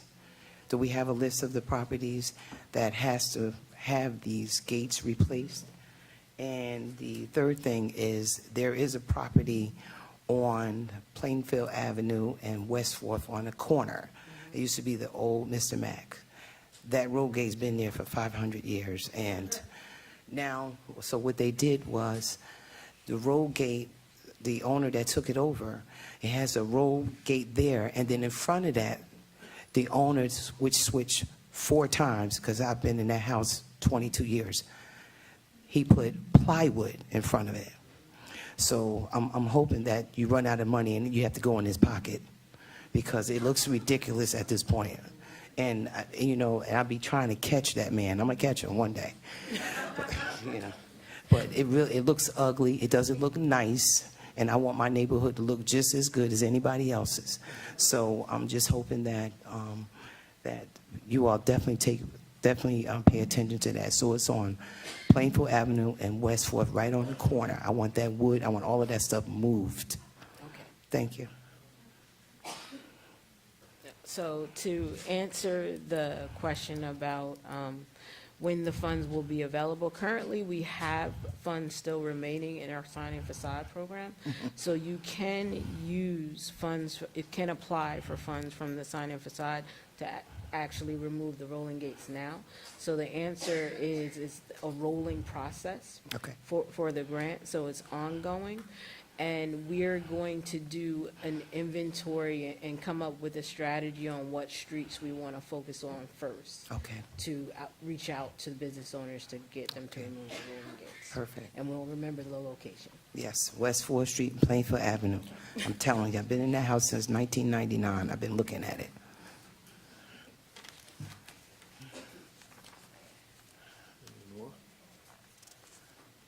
That's it. Do I have a consensus to add these items to the voting meeting? Yes. All in favor? Aye. No. What item? 321-23, 323-23. Not too fast. What's one now? 321-23, 323-23, 324-23, 325-23, 327-23, 328-23. Okay. 23, 27. Okay. Got it. You got it? With the Department of Health and Social Services, please present your items. Good evening, Council President and Council. I have 5 items to present tonight, five of which are grants. The first one is 34823, which is a Mayor's Wellness Campaign in association with Walmart to do mental health education. You have seen, the council has seen R 349-23, 350-23, 351-23, and 352-23. We had to adjust the end time on all of those grants so that they end June 30th, 2024, because in order for us to reapply or make amendments, that's part of the resolutions that we have to do. So you've seen these grants already. It's just we have to change the end time, which would become June 30th, 2024. Councilman Hochsted? No questions. Councilman Wyatt? No questions. Councilman McKenna? No questions. Councilman Graham? No questions. Councilman Good? No questions. Madam Vice President? No questions. Do I have consensus to add these items to the voting meeting? Yes. Yes. All in favor? Aye. Any opposed? Any abstentions? Would the business administrator please present the ordinances listed on first reading, MC 2023-33 and MC 2023-34? Yes. Okay, we have 2 ordinances on first reading for your consideration this evening. The first one, you may recall, was spoken about a little bit last month about the towing ordinance, and a resident brought to our attention that we were behind in terms of updating our rates. So we studied what our neighboring municipalities are doing, and this ordinance brings us more up to speed with the costs for towing in our neighbor municipalities. We're still a little bit below them, but we're much more on par than we were previously. And the second ordinance is, obviously, as we've been discussing this evening, the city is taking legal action against the landlords for the rent receiver. The city is looking to, do the redevelopment study so that we also have some teeth that we can hold against the landlord. And this is a third, but not final step that we are taking, and this is to amend our legislation to allow us to further, I don't want to say punish, but further take action against landlords that do not take care of their properties. And so this amendment would allow us to charge $500 a day to any landlord whose property is condemned. It would allow us to inspect properties with 4 or more units and charge them $25 per inspection. And it also would allow us to change the $500, which is an outdated number, to $1,500 in terms of the fee that we have listed already in this ordinance. And so this will, this coupled with all the other steps that we're taking will give the city as many teeth as possible to come up against these landlords. And those are the two. Any questions? No. Mr. Wyatt? No questions. Ms. Kenna? Yeah, I'm sorry, on MC 2023-34. There's I'm- one, yeah, go ahead. There's You know- one thing I forgot to say, so maybe that's going to be your question. Yeah, Let me speak about the redevelopment piece. okay. The redevelopment, so as you all know, in private sales, we don't have much leverage, but when it's a redevelopment area and we have a redevelopment agreement, that's all the city's leverage in sale and in rentals and in property. So what we're looking to do is anybody who enters into a redevelopment agreement with the city from here on out, since we can put what we need in that agreement, one thing that we need from new developers is $2,500 to $5,000 a year to be put into a relocation fund so that the relocation expenses are being supplemented by all of the developers in the city and not just on the city's back. And so we're doing that in the redevelopment agreement because that's our time to list out all of our demands, essentially. Yeah, I'm still struggling with it, and the reason I'm struggling with it is we have other ways to enforce people that have financial agreements with the city, pilots and things like that. But this is, first of all, it's a little vague to me that says that family dwellings with 4 units or more shall pay an annual fee of $2,500 to $5,000 depending on the number of units. So you have a minimum of 4, and you could have 250. So who's paying what? The guy who's paying 4 is now adding $52 a month to the guy that is paying, it has 4 units, is paying $52 a month. Who do you think is paying the $52? Renters. It's in order for, well, go ahead. So it's, to me, it's a little like, I get what you're trying to do. I just feel like it's So like a step too far. it's a one-time fee one-time fee with the financial agreement. It's a one-time fee. Mhm. So why does it say shall pay an annual fee? I mean, I read this thing so many times because to me, I like the concept and I get you're trying to create like a, unemployment kind of fund for, to have a bank for these. it but- It is an annual fee? I'm sorry, I'm just going. It is the intent for it to be an annual fee. And the. Oh, yes. I Go mean, ahead. the justification is if you're getting a redevelopment agreement, then this is something that we need from you. We need funding for landlords who don't hold up their end of the bargain and who who have awful conditions. I'd rather go after the bad landlords than make the good developers have to pay another fee that all of the renters are gonna have to pay. We're taking as many steps I as get we what you're trying to do, and I kinda like the concept, but I don't like where you're going after it particularly.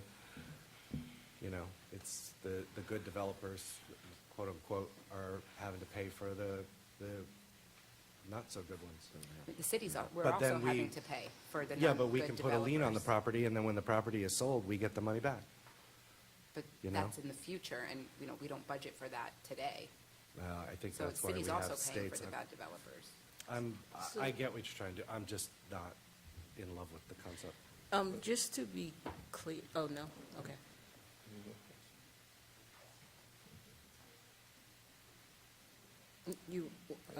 So to be clear, as a part of the financial agreement, it's considered with the fees, just like we look at what we're getting on the annual gross revenue when we look at the pilots.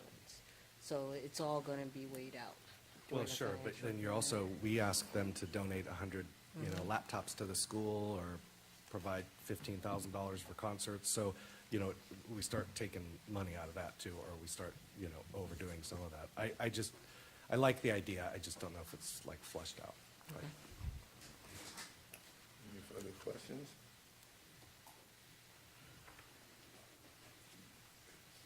Oh, no, sorry. I'm done. Thank you. Councilman Graham?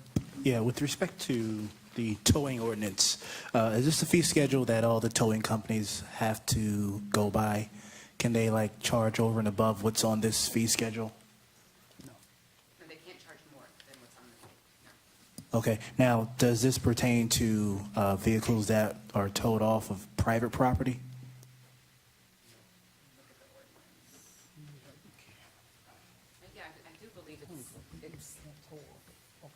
It depends. If you're talking about code enforcement, they have the right to remove vehicles from private property. The police department can't do that. So it depends. Okay. All right? Yep, good enough. I'll get you more clarification on that. Sure, all right. And that's it. Councilman Good? No questions. Madam Vice President? No questions. Do I have consensus to add these items to the voting agenda? Yes. All in favor? Aye. Any abstentions? Mr. Graham, would you please, we want to read your resolution? Yes.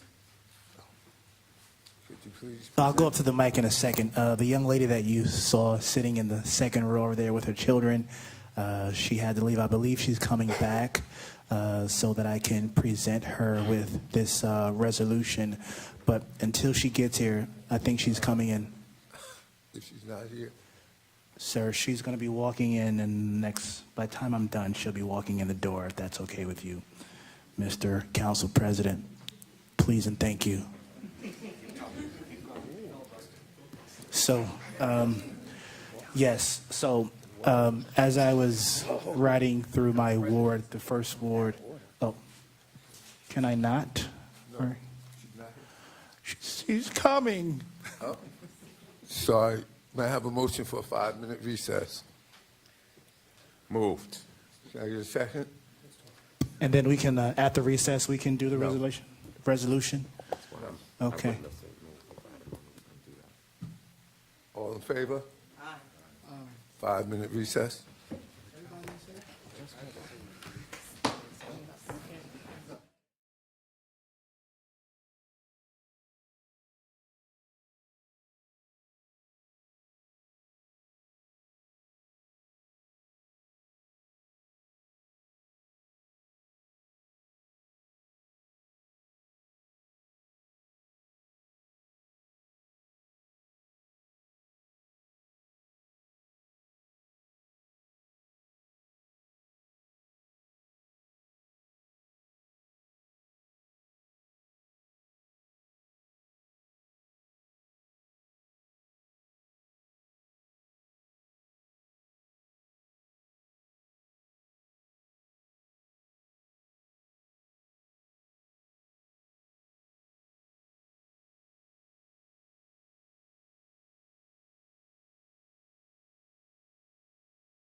Can we please have a seat in the back?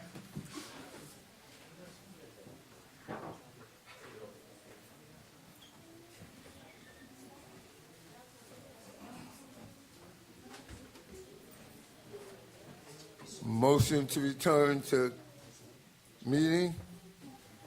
So moved. Can I have a second? Aye. Second. All in favor? Aye. Any opposed? We are returning to the motion. We Recording in have progress. We have a presentation to be presented by Councilman Robert Graham. Council President.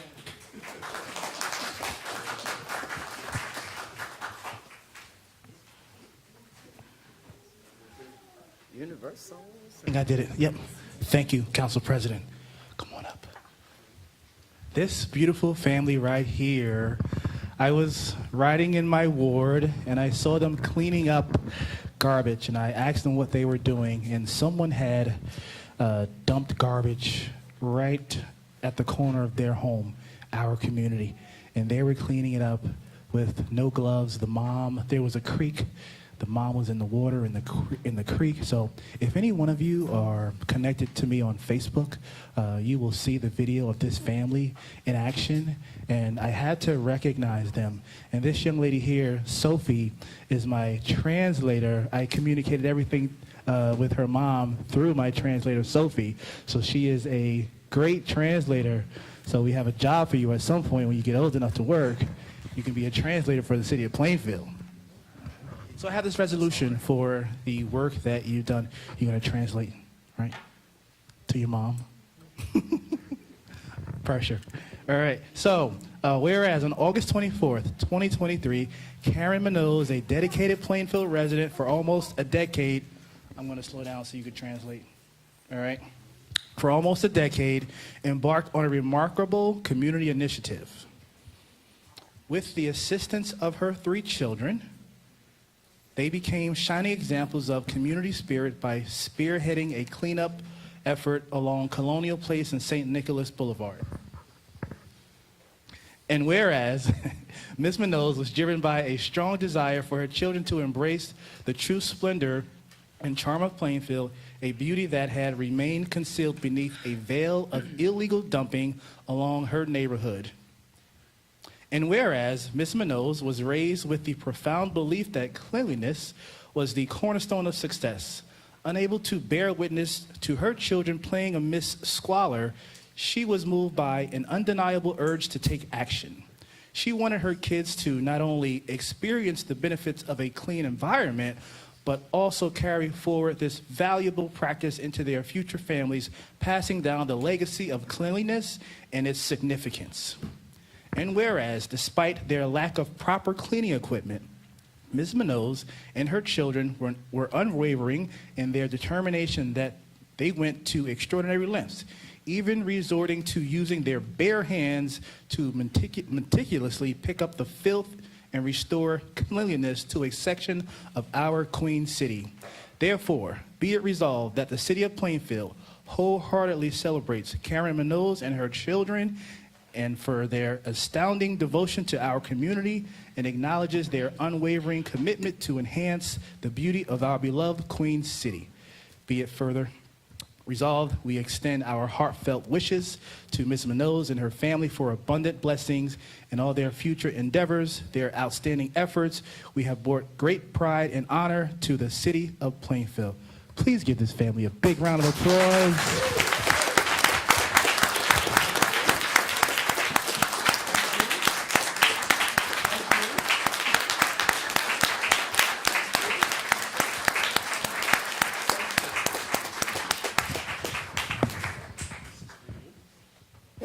And what I'll do is I'll have this document presented to you in Spanish as well. Is that okay? And I'll bring it to your house. All right? So again, if you're connected with me on Facebook, you can certainly look at the video of this great family in action. Thank you again, Mr. Council President, for allowing me to present this family with this resolution. Kudos to you. And thank you to the administration. This is a happy moment and a happy evening and a happy day. Have a good night. Thank you. You pronounce the name Munoz, not Munoz.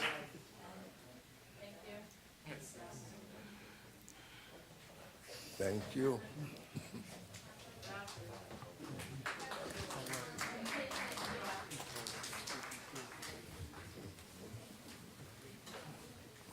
Okay. Mr. Council President, I want to thank you again. You're welcome. Universal Circus. If any member of the public would like to call in for public comments on this ordinance, please dial 646-558-8658. Enter the meeting ID 938-3643-9534. Dial *9 to raise and lower your hand. This information can be found on the city website as well as the YouTube channel. Madam Deputy Clerk, please read MC 2023-27 by title and further certify that the ordinance has complied with all statutory requirements. MC 2023-27 is an ordinance amending the schedule of salaries and wages adopted pursuant to Article 14, Chapter 11 of the Municipal Code of the City of Plainfield, New Jersey, Salary Amendment, Plainfield Municipal Employees Association. It is hereby certified that notice of a public hearing on this ordinance was published in the Courier News on August 15, 2023. The floor is now open to any member of the public who would like to speak on this ordinance.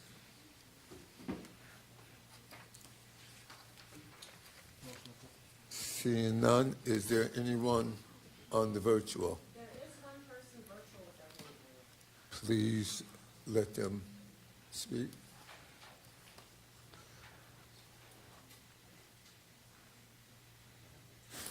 Caller ending in 862, please unmute yourself.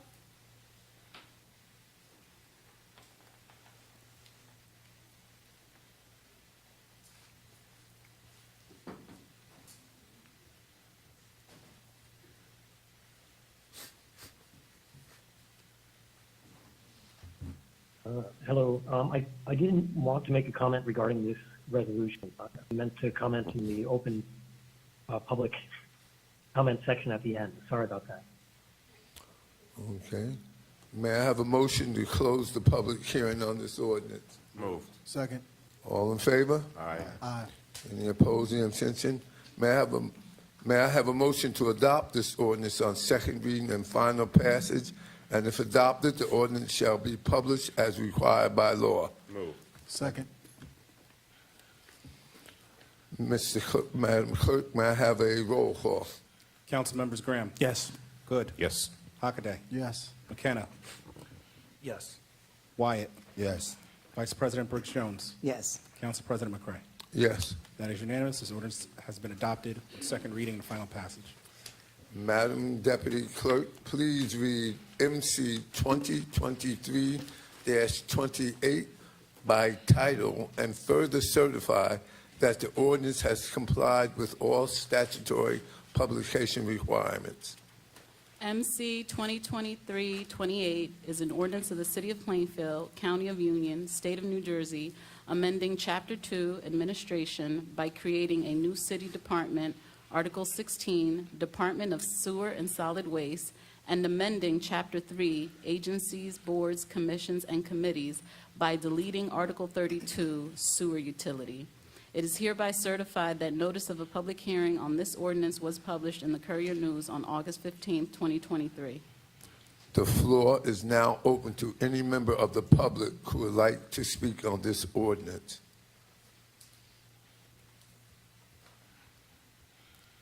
Seeing none, is there anyone virtually? May I have a motion to close public comment? So moved. Second. May I have a motion to adopt this ordinance on second reading and final passage, and if adopted, the ordinance shall be published as required by law. Moved. Second.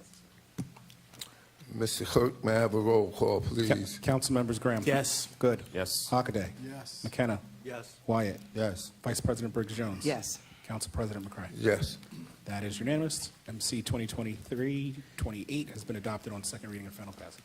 Madam Clerk, Deputy Clerk, please read MC 2023-29 by title and further certify that the ordinance has complied with all statutory publication requirements. MC 2023-29 is an ordinance of the City Council of the City of Plainfield authorizing a transfer of redevelopment agreement and transfer of membership of 110 through 120 West 6th Street Urban Renewal LLC pursuant to that certain financial agreement and redevelopment agreement between the City of Plainfield and 110 through 120 West 6th Street Urban Renewal LLC, and authorizing the execution of an assignment and assumption agreement in connection therewith. It is hereby certified that notice of a public hearing on this ordinance was published in the Courier News on August 15, 2023. The floor is now open to any member of the public who would like to speak on this ordinance.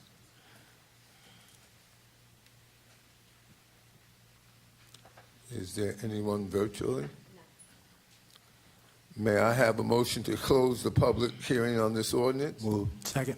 All in favor? Aye. Any opposed, any abstentions? May I have a motion to adopt this ordinance on second reading and final passage, and if adopted, the ordinance shall be published as required by law. Second. Mr. Clerk, may I have a roll call?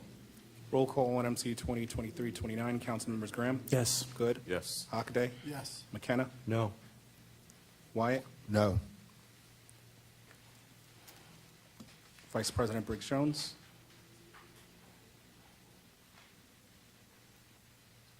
Vice President Briggs Jones? Oh, I'm sorry.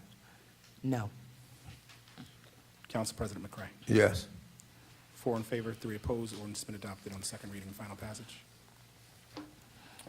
Madam Clerk, would you please read MC 2023-30 by title and further certify that the ordinance has complied with all statutory publication requirements? MC 2023-30 is an ordinance to amend and supplement Chapter 16, Vehicles and Traffic, Article 7, Through Streets, Stop Intersections, Stop and Yield Intersections, designating certain three-way, four-way stop intersections, a three-way stop intersection at Central Street and Woodland Avenue, and a four-way stop intersection at Johnston Avenue and George Street, Central Avenue, and West 8th Street. It is hereby certified that notice of a public hearing on this ordinance was published in the Courier News on August 15, 2023. The floor is now open to any member of the public who would like to speak on this ordinance.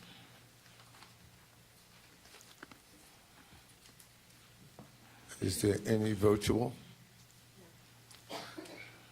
May I have a motion to close the public hearing on this ordinance? So moved. Second. All in favor? Aye. Any opposed, any abstentions? May I have a motion to adopt this ordinance on second reading and final passage? And if adopted, the ordinance shall be published as required by law. Move. Second. May I have a roll call, please? Council members Graham? Yes. Good. Yes. Hockaday? Yes. McKenna? Yes. Wyatt? Yes. Vice President Briggs Jones? Yes. Council President McCray? Yes. That is unanimous. This ordinance has been adopted on second reading and final passage. Madam Deputy Clerk, please read MC 2023-31 by title and further certify that the ordinance has complied with all statutory publication requirements. MC 2023-31 is an ordinance amending the schedule of salaries and wages adopted pursuant to Article 14, Chapter 11 of the Municipal Code of the City of Plainfield, New Jersey. It is hereby certified that notice of a public hearing on this ordinance was published in the Courier News on August 15, 2023. The floor is now open to any member of the public who would like to speak on this ordinance. May I have a motion to close public comment? So moved. Second. All in favor? Aye. Any abstentions, any objections? May I have a motion to adopt this ordinance on second reading and final passage, and if adopted, the ordinance shall be published as required by law. So moved. Second. Aye. May I have a roll call, please? Roll call on MC 2023-31. Council members Graham. Yes. Good. Yes. Hockaday. Yes. McKenna. Yes. Wyatt. Yes. Vice President Briggs Jones. Yes. Council President McCray. Yes. This ordinance has been adopted on second reading and final passage. Madam Deputy Clerk, please read MC 2023-32 by title and further certify that the ordinance has complied with all statutory publication requirements. MC 2023-32 is an ordinance of the City of Plainfield, County of Union, State of New Jersey, amending Chapter 9, Licenses, Permits, and Regulated Activities, Article 1, Bureau of Licenses, Section 5, Issuance of License, and Article 17, Schedule of License and Permit Fees, Section 1, Schedule of Fees. It is hereby certified that notice of a public hearing on this ordinance was published in the Courier News on August 15, 2023. The floor is now open to any member of the public who would like to speak on this ordinance. May I have a motion to close public hearing on this ordinance? Moved. Second. All in favor? Aye. Any opposed, any abstentions? May I have a motion to adopt this ordinance on second reading and final passage? And if adopted, the ordinance shall be published as required by law. Moved. Second. May I have a roll call, please? Roll call on MC 2023-32. Council members Graham. Yes. Good. Yes. Hockaday. Yes. McKenna. Yes. Wyatt. C. Vice President Briggs Jones. Yes. Council President McCray. Yes. That is unanimous. This ordinance has been adopted on second reading and final passage. This concludes ordinances on second reading. Thank you. A total of 30 minutes has been allocated for public comments limited to resolutions and ordinances being considered this evening. Each speaker will be given 3 minutes. If any member of the public would like to call in for public comments, please dial 646-558-8656. Enter the meeting ID 938-3643-9534. Dial *9 to raise and lower your hand. This information can be found on the city website as well as the YouTube channel. The floor is now open.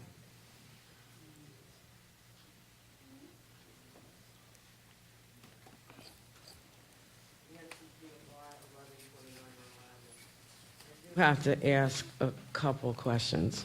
First of all, I appreciate the explanation about the Grace 327-23.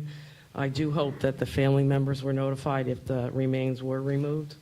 But my question also is, I just hope the city does due diligence on this, because if you look up this developer, I just wonder how many other projects this developer has done, because they really haven't been in it. As far as I could tell, they haven't been in existence for a little bit over a year and a few months. So, like, have they done any other developments like this anywhere in the state of New Jersey or anywhere?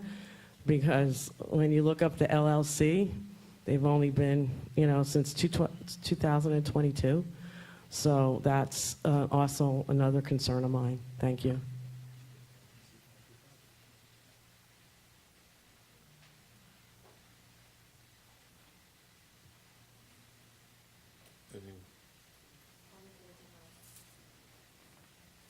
Public comments are now closed. Mr. Mayor, would you like to? Well, thank you, Council President. There has been a lot of conversation earlier this evening about a number of things, but there was a lot of focus on the condemnation and what has been happening over the last few weeks. And I would just like to read this statement, and it reads, "I became a public servant so that I can be of service to my community in a manner that enriches the lives of many while protecting and advocating for those who are most in need. We have done a tremendous amount of work towards greatly improving the quality of life for all Plainfielders. Crime is at the lowest levels ever. Our property values are up significantly. Our roads are paved, and we now have the most responsive administration in the history of this city. My administration and I continue to work hard every day to ensure that we are diligently catering to the needs of our fellow residents. Today, I want to announce a new initiative that will provide a comprehensive solution for the protection of affordable housing and the provision of new, high-quality, affordable housing. Effective immediately, my administration will be implementing a yearly evaluation of all rental units in the city of Plainfield. Everyone who is a landlord, including the rental of single-family homes, multifamily houses, apartment buildings, and the Plainfield Housing Authority will be required to register as a rental property owner in the city of Plainfield. On an annual basis, all rental units will be inspected to ensure that the unit is code compliant and that the fire and safety requirements are properly maintained. This process of registering and reviewing units will begin effective immediately with the passage of the appropriate ordinance. An inspection fee per unit will be assessed to each rental property unit owner. We will continue to observe a zero-tolerance policy as it pertains to the safety of every Plainfielder. We will not sit idly by while unscrupulous rental property owners abuse their tenants and create unsafe living conditions for their tenants. Let this be a warning to all owners of multifamily dwellings that their properties will be inspected annually and you will be held accountable for the living conditions in all of your buildings. And my administration will make the hard decisions without fear or favor. There will be no double standards and no winks and nods. Hence, in the face of all that has transpired in our city relative to uninhabitable conditions in some of the dwelling units across the city, I urge landlords to get busy and to do more than just collect rents, fix and maintain your properties. As we continue with the redevelopment of our underutilized properties, we will prioritize the production of new, affordable housing. Within the next 5 years, we will prioritize the rehabilitation of existing buildings and on the creation of an additional 1,000 units of affordable housing. These rehabilitated or newly developed units will be accomplished through public-private partnerships and will include the rehabilitation of units owned by the Plainfield Housing Authority. They will also include the rehabilitation of units that the city acquires through the legal process from non-performing property owners.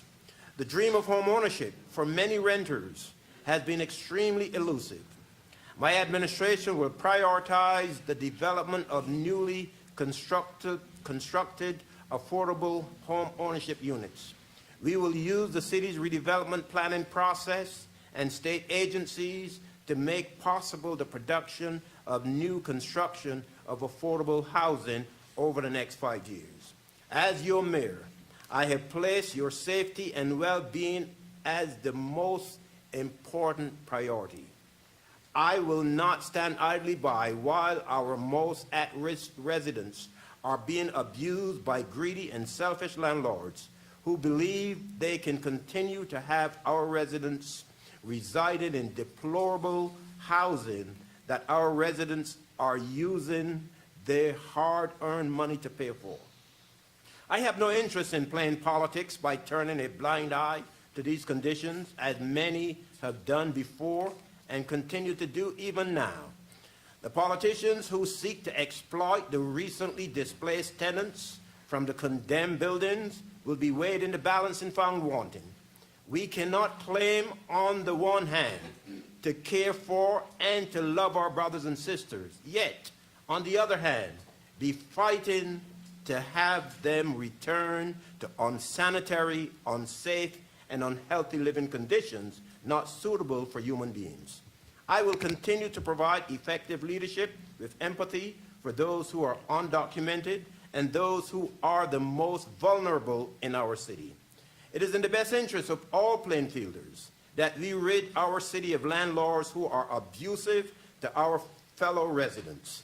These horrible landlords are creating a highly dangerous environment that affects all Plainfield residents.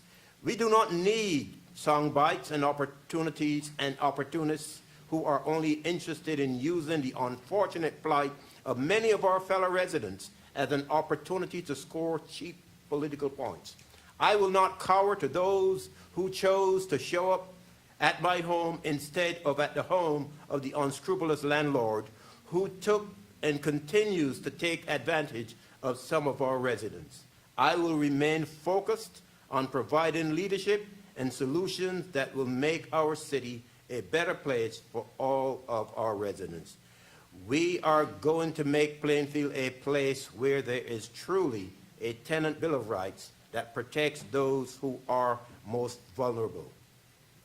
You have seen the television footage of it raining in these buildings, and you have heard some of the tenants in their own voices.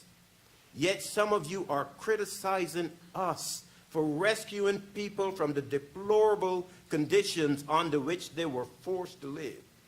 We want to bring contractors in under the banner of a court-appointed receiver, and you are also critical of that. Our goal is to get every person who has a lease back into their homes safely. Every person who has a lease, our goal is to restore these dwelling units to habitable conditions so that the residents can live safely and that their standard of living is what every one of you up there would want for yourselves.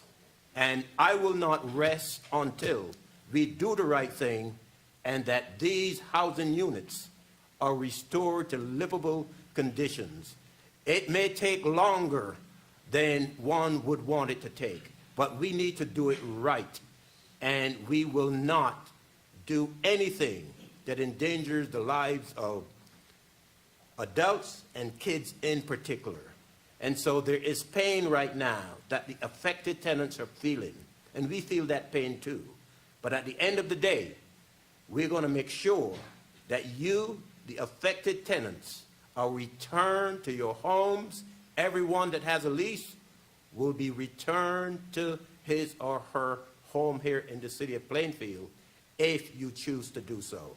And I just wanted to make that point very clear that this administration will do the right thing, even though it may be painful for a moment. At the end of it all, you will have a great housing and living experience. And as I said, our focus over the next 5 years, beginning right now, will be to build thousands of affordable housing units for all of the people who are here and who want to come here.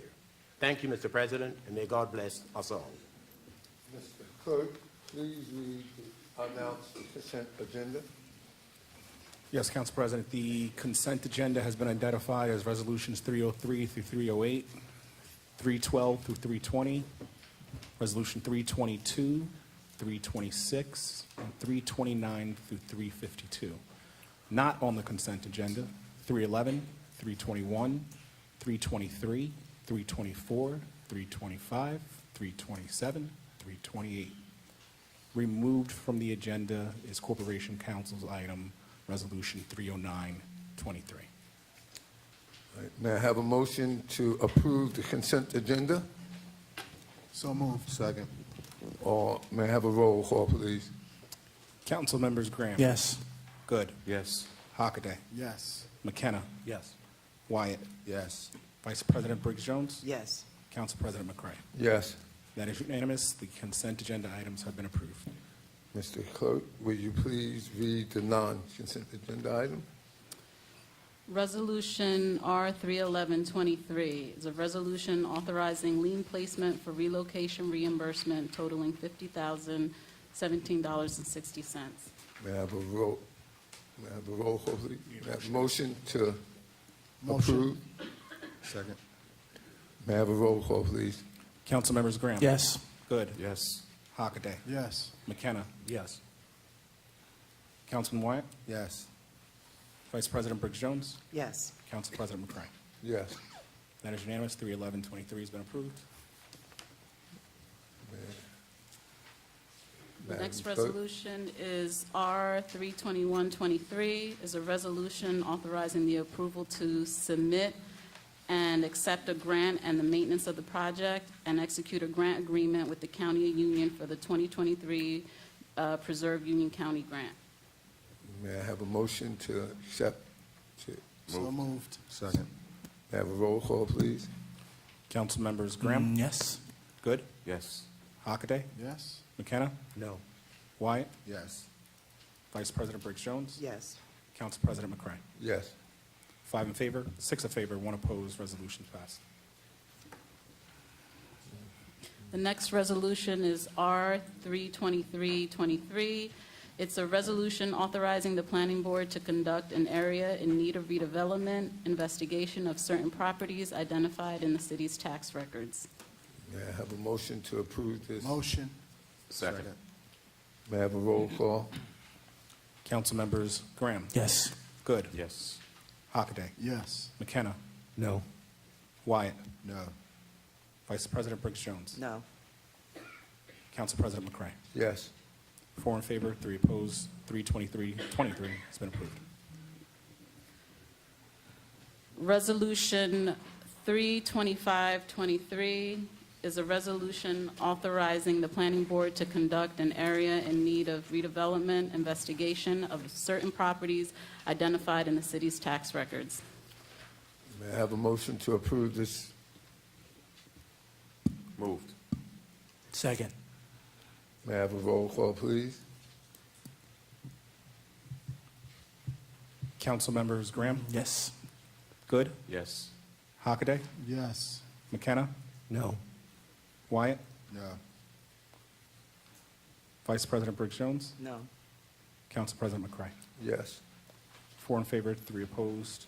Resolution 32523 has been approved. Council President, we skipped 32423, so we're going to go ahead and May I introduce have a that. motion to, can we read?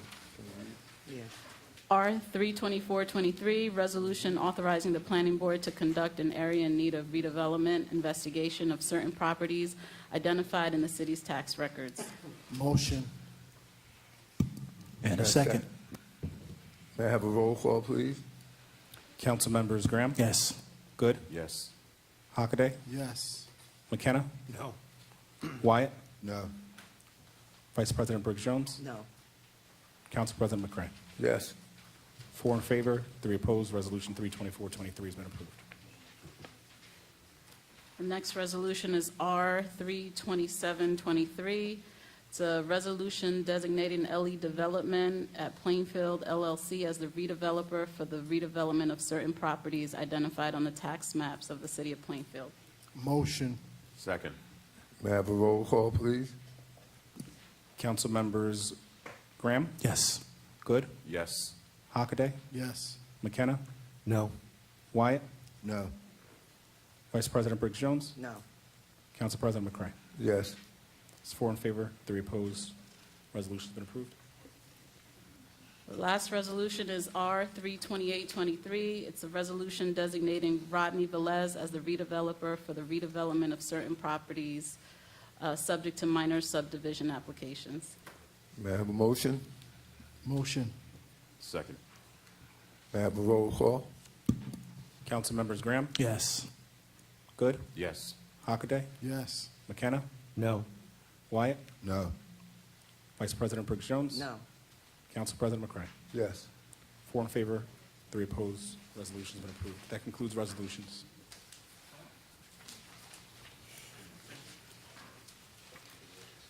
Introduction of ordinance on first reading.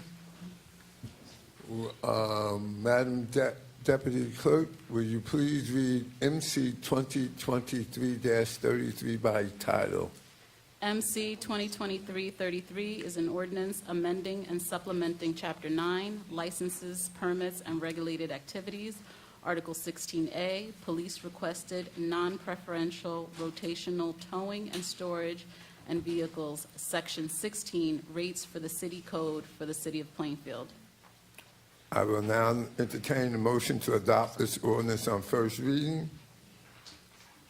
Move. Seconded. Mr. Clerk, may I have a roll call, please? Roll call on MC 2023-33. Council members Graham? Yes. Good. Yes. Hockaday? Yes. McKenna? Yes. Wyatt? No. Vice President Briggs Jones? No. Council President McCray? Yes. 5 in favor, 2 opposed. Ordinance has been adopted on first reading. Madam Clerk, Deputy Clerk, will you please read MC 2023-34 by title? MC 2023-34 is an ordinance amending and supplementing Article 5, Certificate of Compliance, Chapter 6, Section 5 through 13, Fines, Penalties of the City Code for the City of Plainfield. I will now entertain a motion to adopt this ordinance on first reading. So moved. Second. May I have a roll call, please? Council members Graham? Yes. Good. Yes. Hockaday? Yes. McKenna? No. Wyatt? Yes. Vice President Briggs Jones? Yes. Council President McCray? Yes. 6 in favor, 1 opposed. Ordinance 2023-34 has been adopted on first reading. General comments. A total of 60 minutes has been allocated for all public comments to be presented. Each speaker will be allotted 3 minutes. If any member of the public would like to call in for public comments, please dial 646-558-8656. Enter the meeting ID 938-3643-9534. Dial *9 to raise and lower your hands. This information can be found on the city website as well as the YouTube. The floor is now open.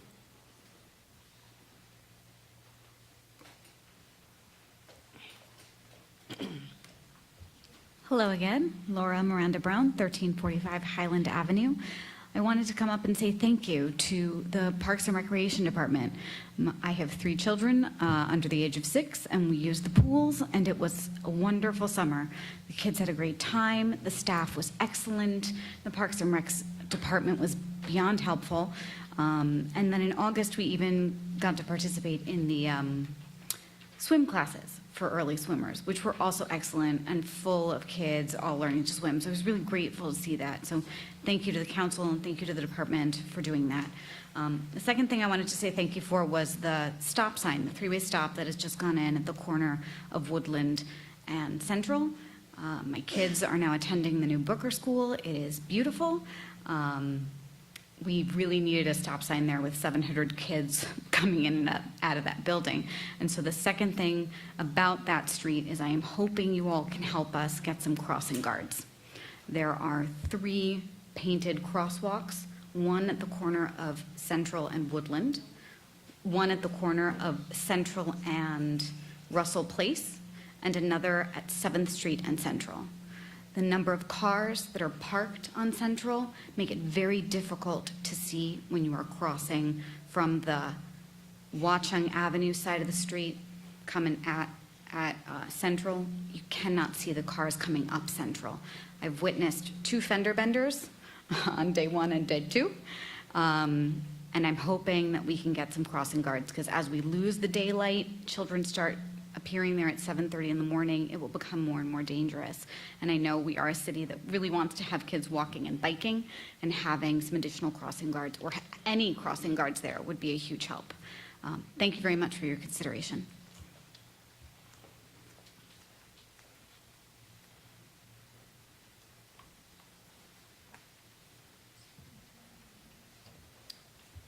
Jeff Spellman, 1151 Gresham Road.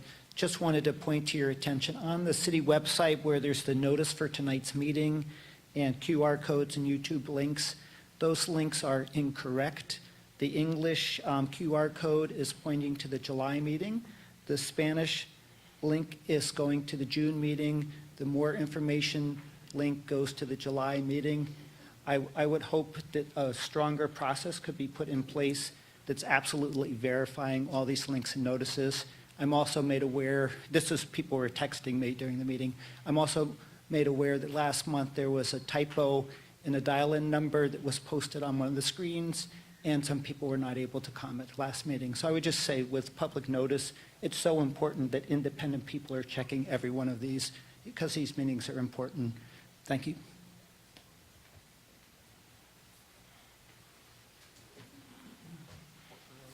Nancy Pivar, 1129 Myrtle Avenue. I wasn't going to get up, but I also got a text, and a family member was not notified if the cremains were removed, and I just feel like I needed to say that because one of the people there was a United States Marine, and the family was not notified.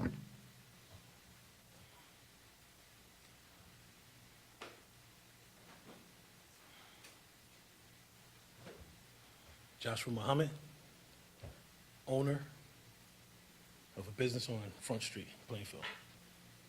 I'm here to speak for Miss Jacqueline Green, longtime resident of Plainfield. She graduated from Plainfield High School, I believe, in 1965. She lives at 501 West 7th Street. She's been there for 32 years. 32 years. She's homeless. She doesn't have permanent housing. Some of her belongings were left in the building.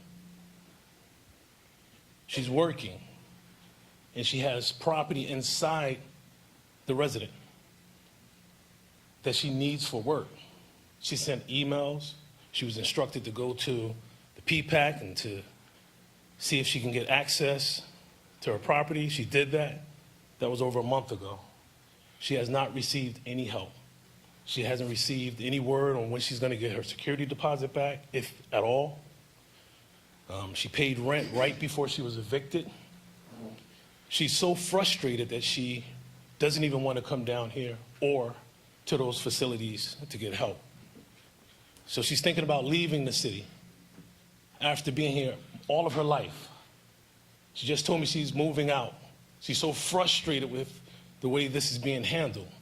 And if we're aggressively going after the landowners, the landlords, as we should be aggressively helping these tenants who are not receiving adequate help. It's not timely. They're homeless. And we're sitting comfortably in our homes while the 77-year-old longtime resident of Plainfield is homeless, living with her 96-year-old mother. It's inhumane, it's unethical, it's immoral, it's unjust. Someone should be able to help this woman today and all of her residents without being harassed because we're bringing it to the attention of the public that they need help. It's uncalled for that administrators are harassing the residents in public, and my children included. But it's not about me, it's not about my children, it's about these residents. Please get them some help that they've been asking for. That's all they're doing.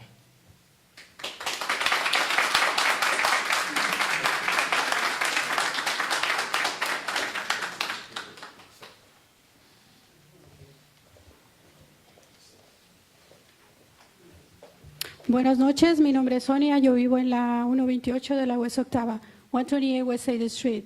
Good evening, my name is Sonia, living in 128 West Street. Aquí no hay nada político envuelto.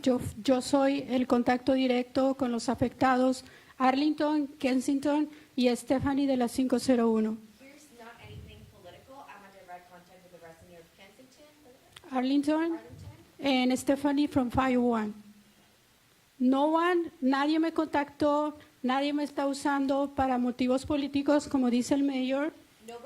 Yo acudí a la ayuda de estas familias cuando vi que había niños tirados mientras los papás llorando sacaban sus cosas. He estado muy activa. And parents Con otros voluntarios hemos organizado las marchas. With other He sido volunteers, we yo, organize the marches. I have solo yo. only me. Exacto. Entonces, se me hace muy poco humano la manera que los han desalojado y que el mayor venga a mí a decirme in my face that he's helping the people. No, he's not helping. I can tell everybody that there is still, like just the girl, Johanny, she is after 3 months, she got displaced. She still has no permanent housing, and that's the truth. Plus, el día que marchamos, esta señora, Carmencita Pyle, ella nos apuntó, nos amenazó, y hasta ahora el mayor no la ha removido de todas sus posiciones. Como miembro de mi comunidad, exigimos la remoción de todos los puestos de esta señora, porque ella nos apuntó directamente, amenazó a mi comunidad. Exacto.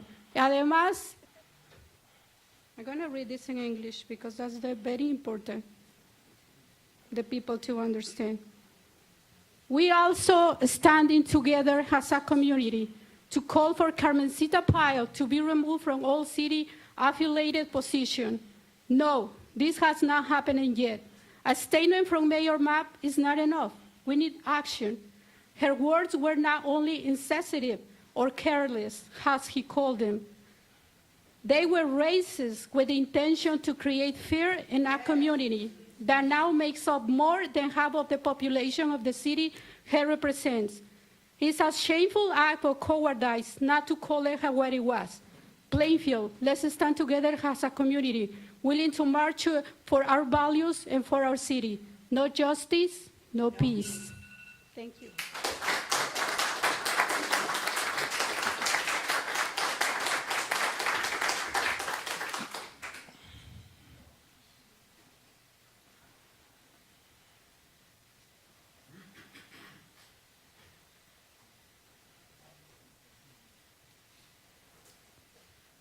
Elizabeth Ferroni, 320 West 38th Street in Manhattan. Is it okay for me to speak now? Or does other people have to go before me? Okay. My family's remains are in the Ackerman Garden next to Grace Church. We have not been notified. The removal of the Tiffany windows was against the law, and you guys keep saying it wasn't. They're valuable windows that belong in this community. What I'm most concerned about tonight are the tenants and the eviction of them. I was homeless in New York City. I understand what it is to be homeless. I think maybe none of you understand what it is to be homeless. For you to promise that they're going to get their homes back, a developer builds a building, he has no obligation to rent to them. You know, you're going to rebuild these properties. You'll probably demolish these properties, I imagine. And your promise is empty. And you think it's really funny, you know? It's not funny. For over a century, Plainfield has kept most of its beautiful architecture. Now we're seeing plans to demolish a lot of these buildings as a result of greed. Investors have bought property in Plainfield for the sole purpose of neglecting their investment in order to increase their profit on all fronts. And the city government has permitted this neglect because their goal is to designate properties in need of redevelopment. Plainfield's Department of Economic Development, Planning, and Zoning are not concerned with the safety of tenants or with creating a beautiful landscape in Plainfield, despite having so much beautiful architecture and green space to work with here. Instead, our government wants to bulldoze buildings and replace them with high-density apartment buildings that are tall and very close to the sidewalk. I understand the need to develop Plainfield's downtown, but there is no need for this type of development, especially when it involves giving free rein to landlords to harm their tenants, and followed by condemning the apartment buildings and giving 24-hour notice to tenants to vacate their apartments. I have never seen that happen. I lived in New York City. have never, ever seen that happen. Your boldness is just off the charts. You have to stop evicting these tenants. This is what I care about the most here in Plainfield. I grew up here. It's very close to my heart. And I don't know what to do to change your behavior. No matter what I say, it doesn't matter. That's all I have to say.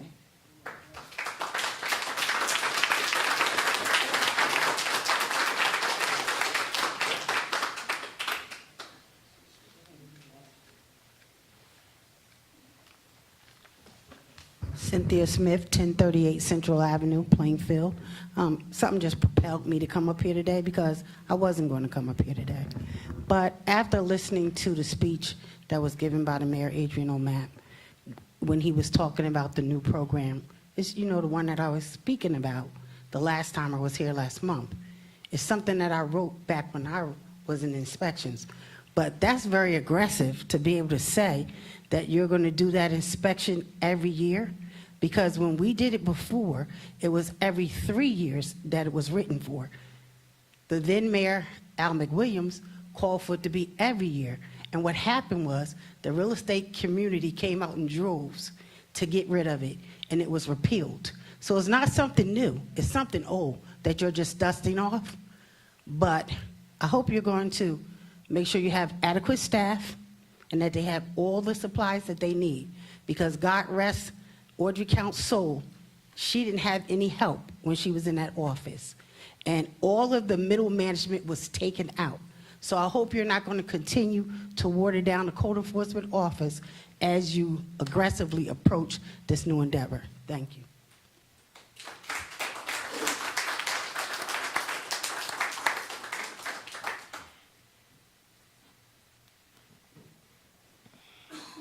In-person public comment is now closed. Is there anyone virtual?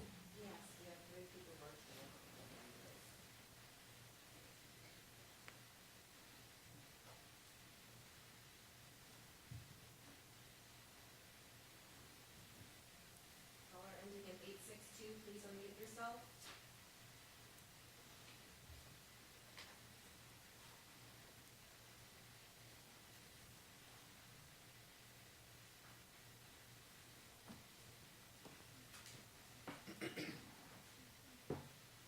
I'll move on to the next caller. They haven't unmuted themselves.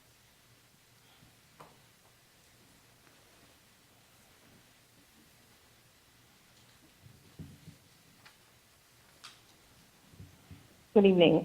Sarah Virgo, 920 Shrimp Avenue. I serve as Commissioner and Vice President for the Plainfield Board of Ed, but I do not offer my comments this evening as representative of the Board of Education or the Plainfield Public School District. I speak to you as an incredibly concerned taxpaying resident of our city and in complete solidarity with the displaced residents who have not only been traumatized by the evictions from their homes, but by an employee of the city of Plainfield. This administration has essentially made it impossible for working families to exist here. And no one seems to be willing to acknowledge the primary issue, which is our preference for mollycoddling developers and wealthy property owners over good and decent, hardworking people. We seem to be managing municipal services by placing Band-Aids on wounds, hoping that they don't bleed out. When they inevitably do, you blame the Band-Aids. This was true with PMUA, the Plainfield Rescue Squad, the deplorable building conditions, and so on. And when it's clear that you failed, you don't acknowledge that failure. You resort to name-calling, smear campaigns, and diversion tactics through empty promises, which is what happened here tonight. There is need for legislative change for affordable housing, but it's easier to condemn, request redevelopment studies, and then ultimately gentrify. This crisis could have been avoided, and we could have established a foundation to actually be a welcoming city, but it wasn't because it's easier to just remove obstacles, claim victory, and then ignore the needs of the people. Imagine the collective trauma that these residents have felt. They're without homes. They're now not going to be able to return to those homes. They've been humiliated by a Plainfield employee. And let's be honest, this is not the first time that this person has behaved this way. This is just the most recent time that people have heard about it. She's been allowed to behave this way, embraced, and then encouraged for years. And the response is a redevelopment study and zero consequence for this employee. The people are suspicious and have no trust because our trust has been betrayed time and time again. In the past year, there have been several topics brought to this council and to this administration, and they're symptoms of a larger disease, which is the fact that the city of Plainfield is reactionary. We're never proactive in our approach to municipal management. We've never taken a proactive approach to improve our services, and the people of the city deserve better. The people who have been homeless for months deserve better, and they need help. This will happen time and time again because the people of Plainfield are not the priority. If they were, at minimum, you'd have translation services to communicate with the majority of this population. And in a city that's 70% Latinx, when a City of Plainfield employee threatens a group of victims with ICE and berates them by asking if they're documented, the response should not just be removal from one appointed position. It should be a firm stance against racism and bigotry and prevention from serving both the public and the Democratic Party. You all seem to have no problem showing up when it's time for an election, but you're really inept when it comes to showing up for the people. To the people watching and the people of Plainfield, I encourage you to continue showing up to council meetings and to please show up to the polls.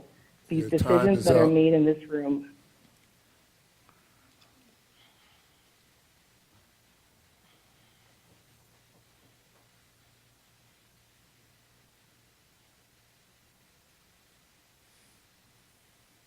Hello, my name is Chris Noel.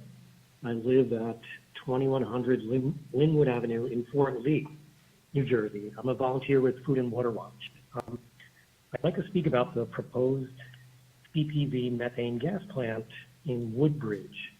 Yes, the plant is proposed in Woodbridge, but you, the Plainfield City Council, have a stake in this. The center of Plainfield is about 10 miles away from the Keesby section of Woodbridge, where the CPV plant is proposed. Plainfield is largely made up of overburdened communities. These are people who have been or have historically been exposed to a greater proportion of factors negatively affecting their well-being, called stressors, such as air pollution. In fact, of the 23 stressors considered by the state, most of Plainfield experiences somewhere between 15 and 21 adverse stressors. Where you are right now, in City Hall right there, 19 out of 23 stressors are adverse, including ground level ozone and cancer risk from diesel particulate matter. This is an opportunity for you to stand up for all Plainfield residents, but especially those who are already really bearing the brunt of threats to their health. Now, of course, you all know the expression, think global, act local. Well, this is a really exciting chance for you to do something locally that could have global implications. You could help prevent some pretty sizable amounts of greenhouse gases from entering the atmosphere. 2.37 million metric tons of CO2 equivalent greenhouse gases, according to CPV's air permit application. This plant is not something that is needed in New Jersey right now. There isn't a demand for this added power here. It would put electricity into the grid that other states draw from, but of course it would emit pollution here in our state, in your town. That's just not right. Also, it's true that we are going to need more electricity as more things become electrified, but more fossil fuel infrastructure that will last for decades is not the way to do it. So please pass the resolution expressing your opposition to the proposed CPV methane gas plant. Thank you very much. Any more?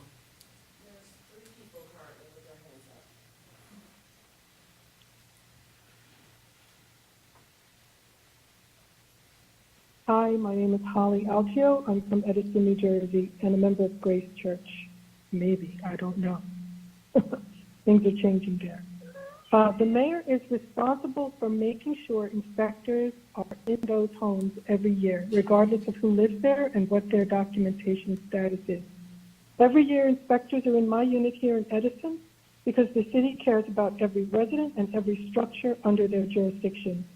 People are here from the government to see my living conditions and to check alarms. While the mayor reprimands the property owner, it was his responsibility to make sure the buildings are safe for living. End of story. What is the HPC position on the maintenance of stained glass windows in an historic structure? Why didn't the city council put a clause for historic preservation in the redevelopment agreement? Why did the administration withhold the report from the bishop when it's known that the windows being preserved for Plainfield is not their concern? They have already gone up against the previous planning division director, stating that those windows were not illegally removed when the Tiffany windows were illegally removed. The council is failing the city, its future, and its residents. And I saw your face. I don't know what your name is, but you looked at me with incredulity. I don't know what it was that I said that you don't understand or agree with. But what I say here in these questions are important, and I would like to know what the HPC position is on the maintenance of maintaining stained glass windows in a historic structure. That is my concern, to preserve that for Plainfield posterity, and thank you.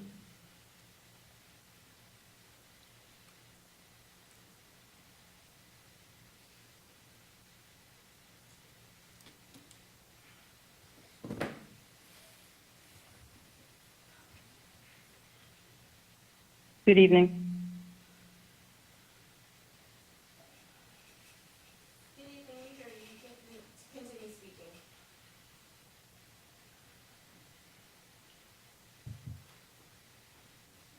Good evening. Speak. Okay, good afternoon. Yes, good evening. This is Sam Sakita Cooper, a Plainfield business owner. I just need to point out a couple of things that I think we have come away from. I keep hearing people talk about the evictions for these properties. The removal of the people was done during a condemnation process. People who don't understand what that is are the people that are the keyboard assassins, are the people who are speaking up now. There is a process that is put in place, and the city, and I know this is going to sound crazy to those of you who know me, does not hold the responsibility for the maintenance of those buildings. It all falls on the landlord. And the city did not on its own have police power or resolutions in place so that they could go into these buildings without permission or without getting a complaint. A lot of us are angry, of course, because there was a lot of displacement. However, safety is what was considered first. And while I don't agree with how it was rolled out, I believe that it was in the best interest for the forward safety of the occupants of those buildings. The mayor mentioned having annual inspections. While that sounds nice, the reality is there are only 5 to 6 inspectors as it is. They are already spread thin, and I believe that if we are able to find, and I do mean FINE, the landlords who have not been complacent and have not been in good faith with the properties that are currently on the books, that we could fund the payroll for new employees so that we could have additional inspections throughout the year. I'm speaking to you as a real estate professional. I'm speaking to you as a landlord. I'm speaking to you as a person who has grown up in Plainfield.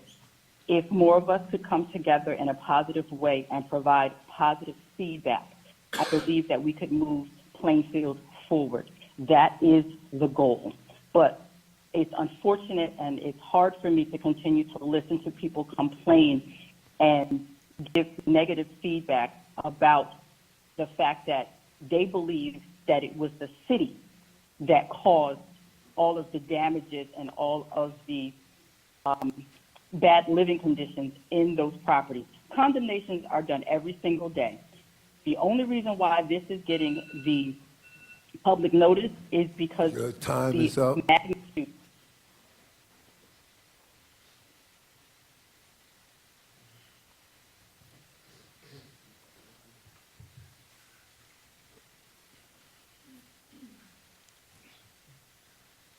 Good evening. Terry Slaughter Cabell, 520 East Front Street. I have two things.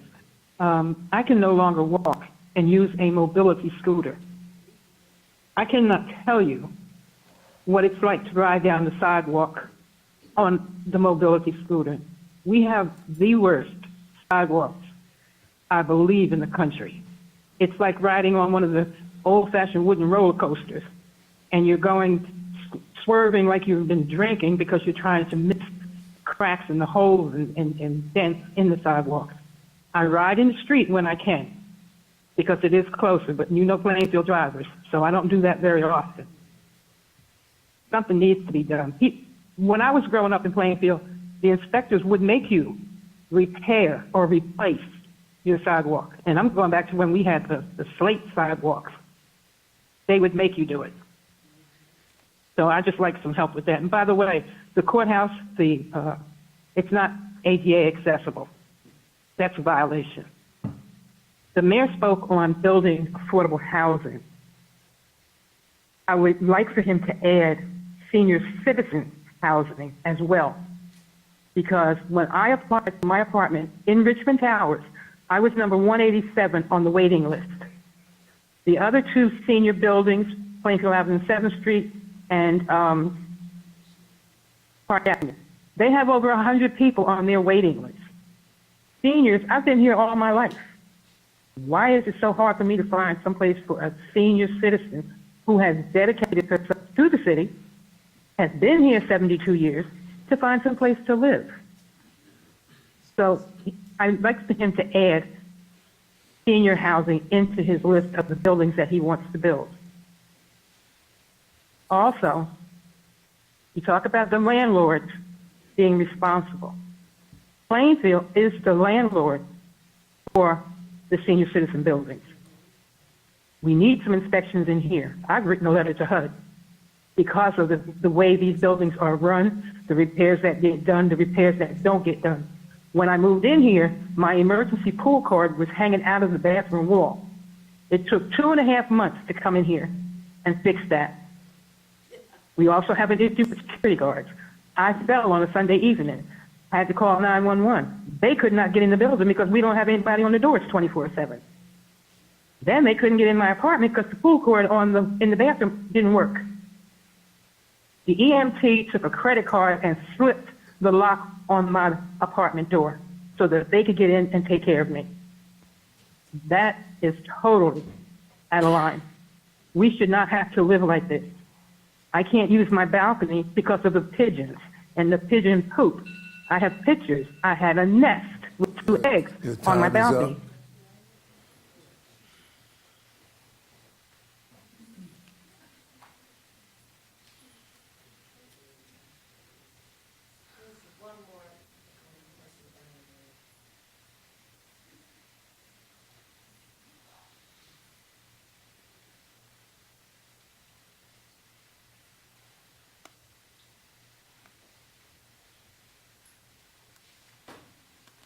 Caller 825, are you going to unmute yourself so you can speak, or did you raise your hand and accident? To find a place to live. So I'd like for him to add senior housing in the buildings that he wants to build. Also,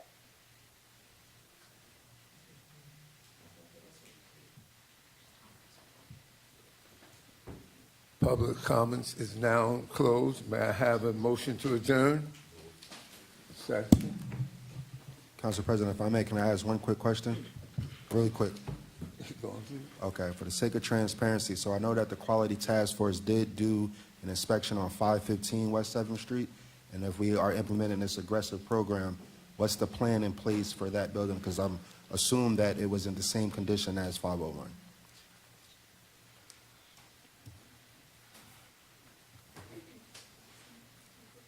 It's not in the same condition as 501.